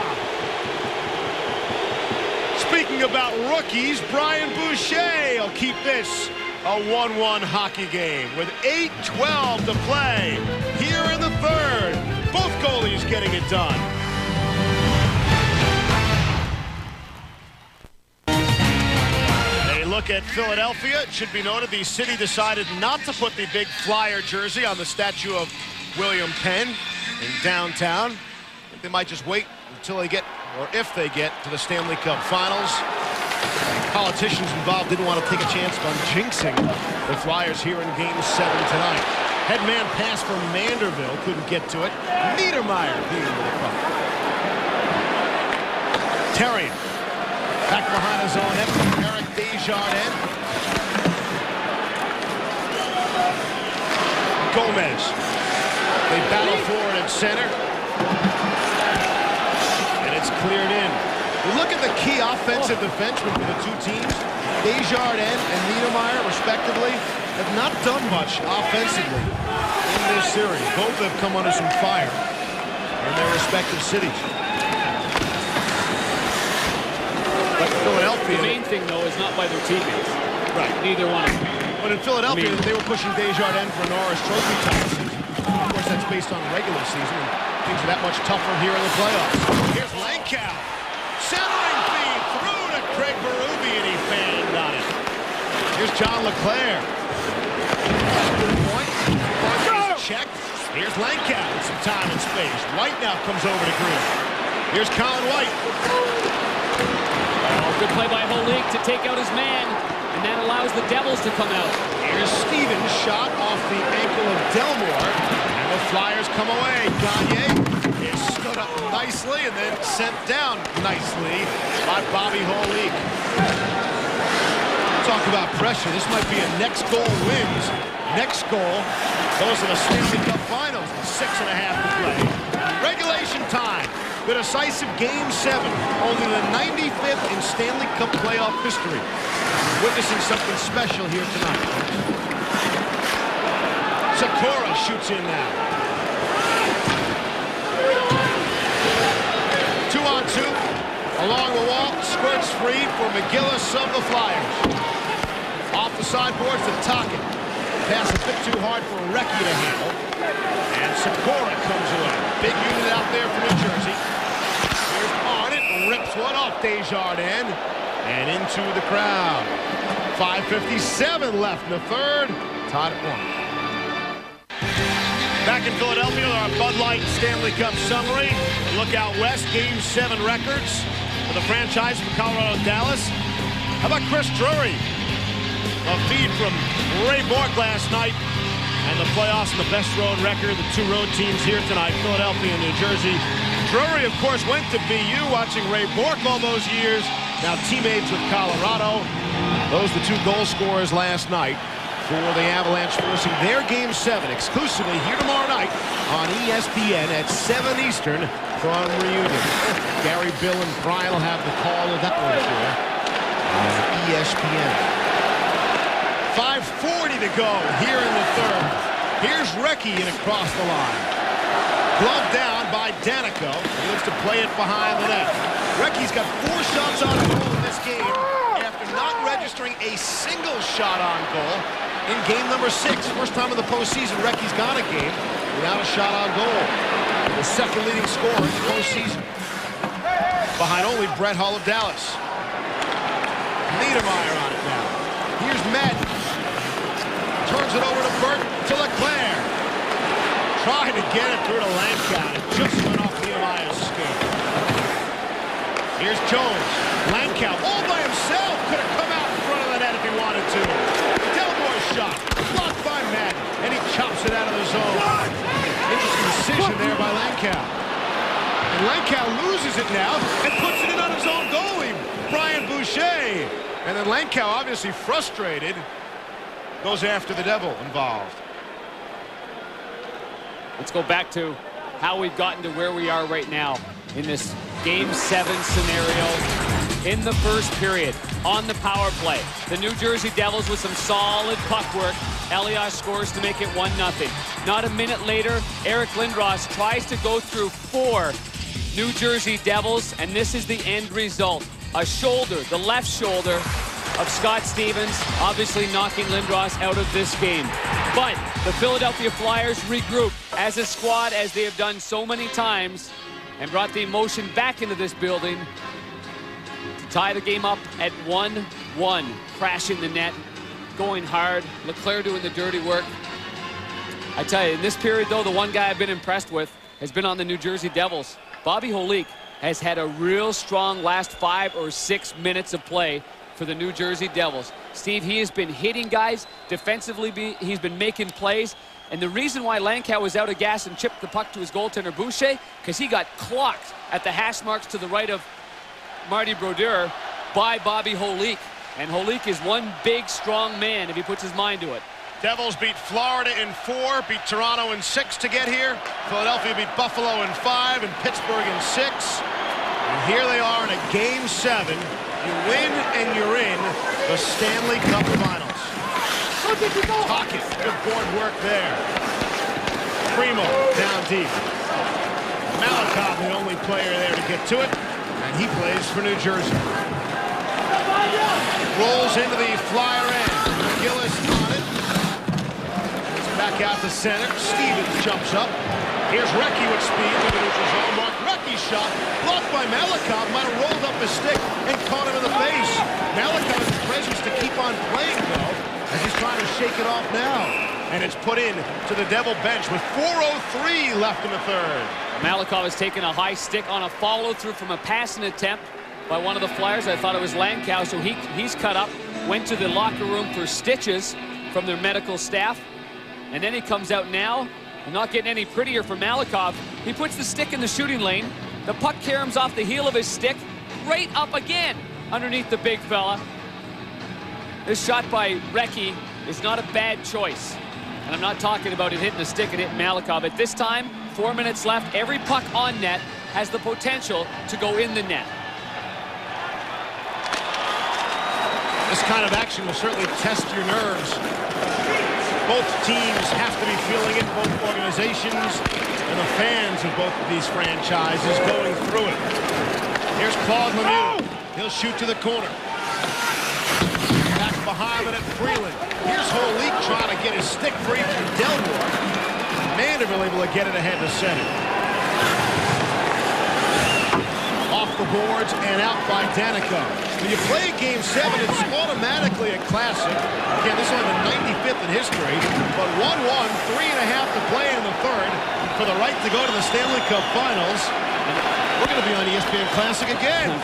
Well, if right now you have to play this as an overtime scenario, even though you're scored against, you still have life. But let's face it, you can sense it. These teams are playing it right now as if it's an overtime scenario. Here are the Devils with speed now. Madden had the drop, let the shot go. This late in the game, that's always a better play than a drop pass. Knocked down at the Philadelphia blue line. Here's Leclerc. He'll shoot it in softly. He's spun around. Stevens all sorts of time to get to it. Now Leclerc closes on him. Glove down at center by Patrick Elias. He's got the lone goal for New Jersey. McGillney on the the forecheck now. Far side, Stevens towards the front of the net. It's deflected wide. McGillney. Arnott trying to tee up. Shot, score! It's Patrick Elias with 2:32 left in the third. And the Devils have taken a 2-1 lead. They're 2.5 minutes away from advancing to the Stanley Cup Finals. You've got to credit Alexander Mogilny. He got caught on an extra long shift. He wasn't supposed to still be on the ice, but because he's the far winger, he hung around because he was in the offensive zone. And he played the puck to the front of the net. The puck has to go to the front of the net. Arnott's shot was fanned on. Elias quickly lifted the stick of McGillis and then tapped it beyond the startled goaltender. Brian Boucher never saw this one coming in the way in which it developed. I'm sure he thought that McGillis was going to take it. Instead, it was Elias who took it. Again, though, Elias, that normal line mate with Arnott, would be in that scenario. It would be Sikora. Sikora could never get on the ice because his wing position was Mogilny's. So Mogilny, 2 games in a row, has been a big offensive factor. Patrick Elias had a career year, leading the team with 35 goals and 72 points. Had a 15-game point-scoring streak way back in January, setting a new club record. Clearly the biggest goal he's ever scored. And the second biggest goal will be the first goal of this game. Let's see how the Flyers counter. Some more adversity heaped on Philadelphia. It's Elias, his 4th of the series, 7th of the postseason from Arnott and McGillney, even strength at 17-28. This guy's got just such an outstanding future ahead of him. He's got such slick hands. And playing with Arnott and Sikora has been such a big boost because there's been consistency with that line. They've been together for the better parts of 2 seasons in New Jersey. There's familiarity there. Desjardins on for Chris Terrien. 2 minutes. 2 minutes left in the third. The Devils 2 minutes away from advancing to the Stanley Cup Finals against an opponent to be named tomorrow night. Here's Pandolfo ahead of the play. Had Holik and Lemieux, but couldn't get it to either one of them. It might have been a 2-on-0 if they got it through. Recchi goes crashing hard in the corner. As you would expect, Philadelphia will take some chances now down the stretch. Yeah, look for the defenseman jumping up in the play. But they got to get control of the puck. They got to get to the offensive zone. Maybe they can establish a whistle and then a timeout and regroup and pull their goalie. Here's Leclerc now, still looking for his first goal of the series.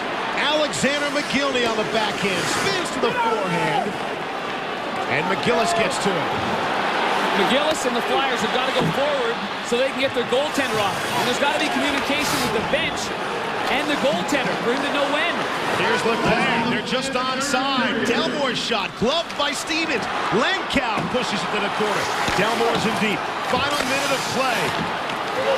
Regulation time, and it's poke free. The net is empty. The extra attacker on. Lemieux couldn't get there. Leclerc will shoot in now.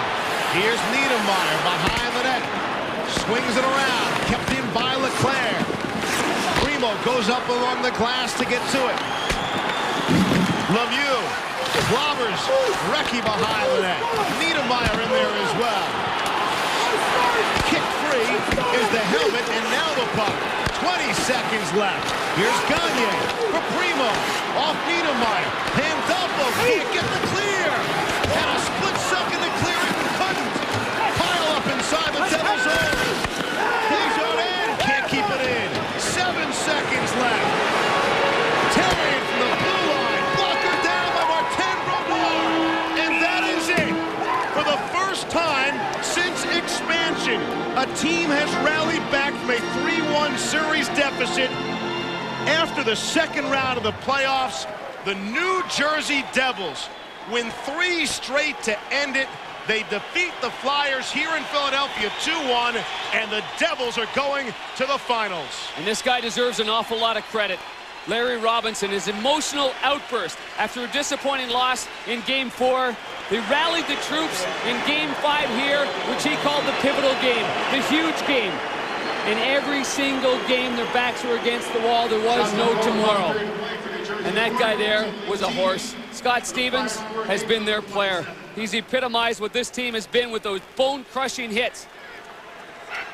Unbelievable. Of course, their first trip to the Stanley Cup Finals was a victory in 1995, and the Stanley Cup Finals Game 1 will open Tuesday night in New Jersey on ESPN. What a series that will be, because from top to bottom, the New Jersey Devils are really such a strong, strong team. The Philadelphia Flyers, though, cannot be forgotten with the way that they have responded all year long, with the adversity that they had faced. Mogilny acquired at the trade deadline, came up big 2 games in a row. That's what they got him there for. Marty Brodeur was strong early in this game when he had to be. And of course, you know, by winning the Stanley Cup, that he's got what it takes inside that gut of his. There's Larry Robinson, won so many cups as a player with the Montreal Canadiens. There's Brian Boucher, what a the story. 2 goaltenders. Oh boy, my heart goes out to Brian. Just an outstanding season. And it looks like he's going to have a terrific NHL career. But their hearts have got to be broken in Philadelphia. There is no doubt. Oh, that hug from Larry Robinson to the veteran Leclerc. Oh, that's what it's all about. The sportsmanship, that's what it's all about in this game.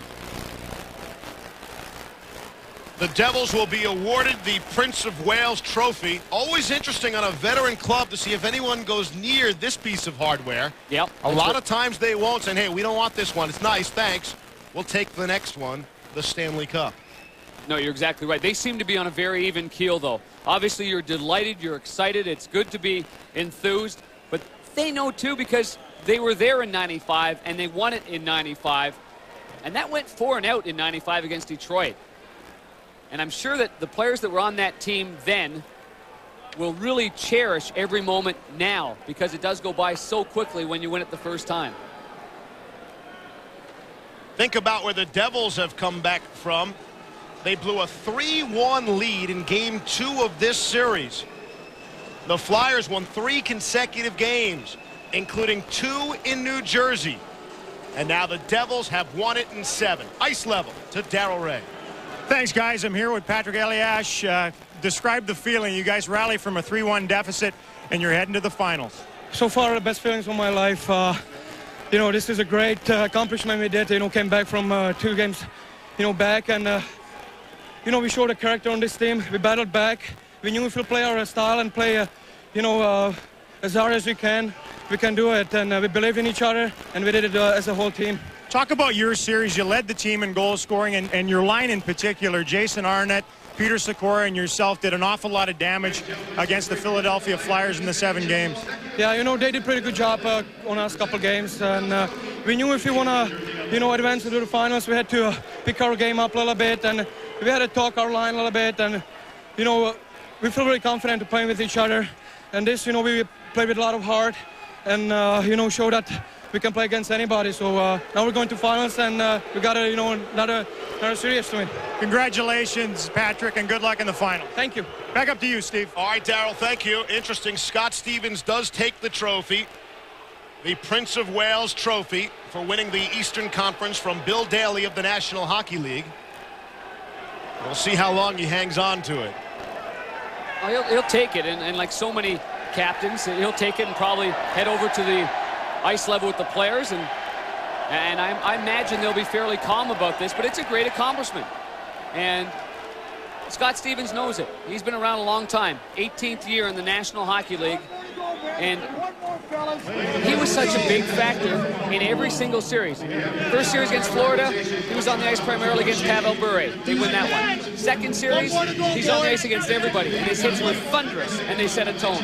In this one, a tough opponent in Philadelphia, big, strong guys, and he countered with his big hits. You mentioned it earlier. Scott Stevens might have 2 more trophies coming in his immediate future. One, of course, the team trophy for a Stanley Cup if they can win, but the other might be the Conn Smythe. Yep. He's clearly the Devils' MVP to this point of the postseason. He's been just great, just marvelous. And obviously Eliash can't go unnoticed either, 7 goals as well. But it looks like Darryl Ray is downstairs there with a jubilant Scott Stevens. Darryl? Scott, you've done this twice now, rallied from a 3-1 deficit. Can you talk about the turning point in this series? Well, I guess it was after Larry talked to us and we had a bad Game 4, and then we just bounced back and started playing our game. I mean, the Flyers never quit. They played hard in the second tonight. We didn't play very well in the second, but we came out in the third and played our game and got the go-ahead goal. The hit on Eric Lindros is going to be talked about for a while. It looked like, and our guys talked about it upstairs, a clean hit. He just came over the blue line, and that's what you do. Well, he's reaching for the puck, and he sort of lost the puck, so he's down really low. And I felt really bad. I had trouble playing the game after that, to be honest with you. I hate to see that happen, but I'm just delighted that we won the game, but I really feel bad. Talk about the finals. You guys are going to head there now. I know this has been exciting. A lot of people wrote you guys off when it went 3-1. Can this team win it all? Well, I mean, yeah, I think we can, but there's lots of good teams left out there, and I mean, this is just a heck of a thing to come back like we did. I mean, this has never been done since 1964, so we made some history tonight, and we battled the whole time. It was tough when we were down, but we kept our heads up and came back and won the series. Scott, congratulations. I know you want to get back to the room, and good luck in the final. Thanks, Darryl. Back up to you guys. All right, Darryl, thank you. Scott Stevens studying the NHL history. The Devils win. They knock off the Flyers. The heart of a champion and a compassionate man. It looked to me like he was a little stung talking about the hit on Eric Lindros. Regardless of who they play in the finals, everyone will make the Western team, whether it's Dallas or Colorado, the favorite. Thoughts on New Jersey? For New Jersey's a great hockey club from top to bottom. Very, very solid, and they will give either one of those teams a tough time. It should be a great final. That's the situation for tomorrow night. They should have a classic on their hands in Dallas. The Avalanche and the Stars in Game 7 of that series. What a series this was for the Eastern Conference Finals. The New Jersey Turnpike battle won by the team from New Jersey. John McMullen's era as the owner of the New Jersey Devils will continue on. Was at the end of the Eric Lindros era as a member of the Philadelphia Flyers. The Devils win 2-1 over Philadelphia. They win the Eastern Conference Finals in 7 games, 7 hard-fought games, and New Jersey will host Game 1 of the Stanley Cup Finals Tuesday night from the Continental Airlines Arena in East Rutherford, New Jersey. For our entire crew, thanks for watching, everybody. The Devils are going to the finals. We go to John and Barry.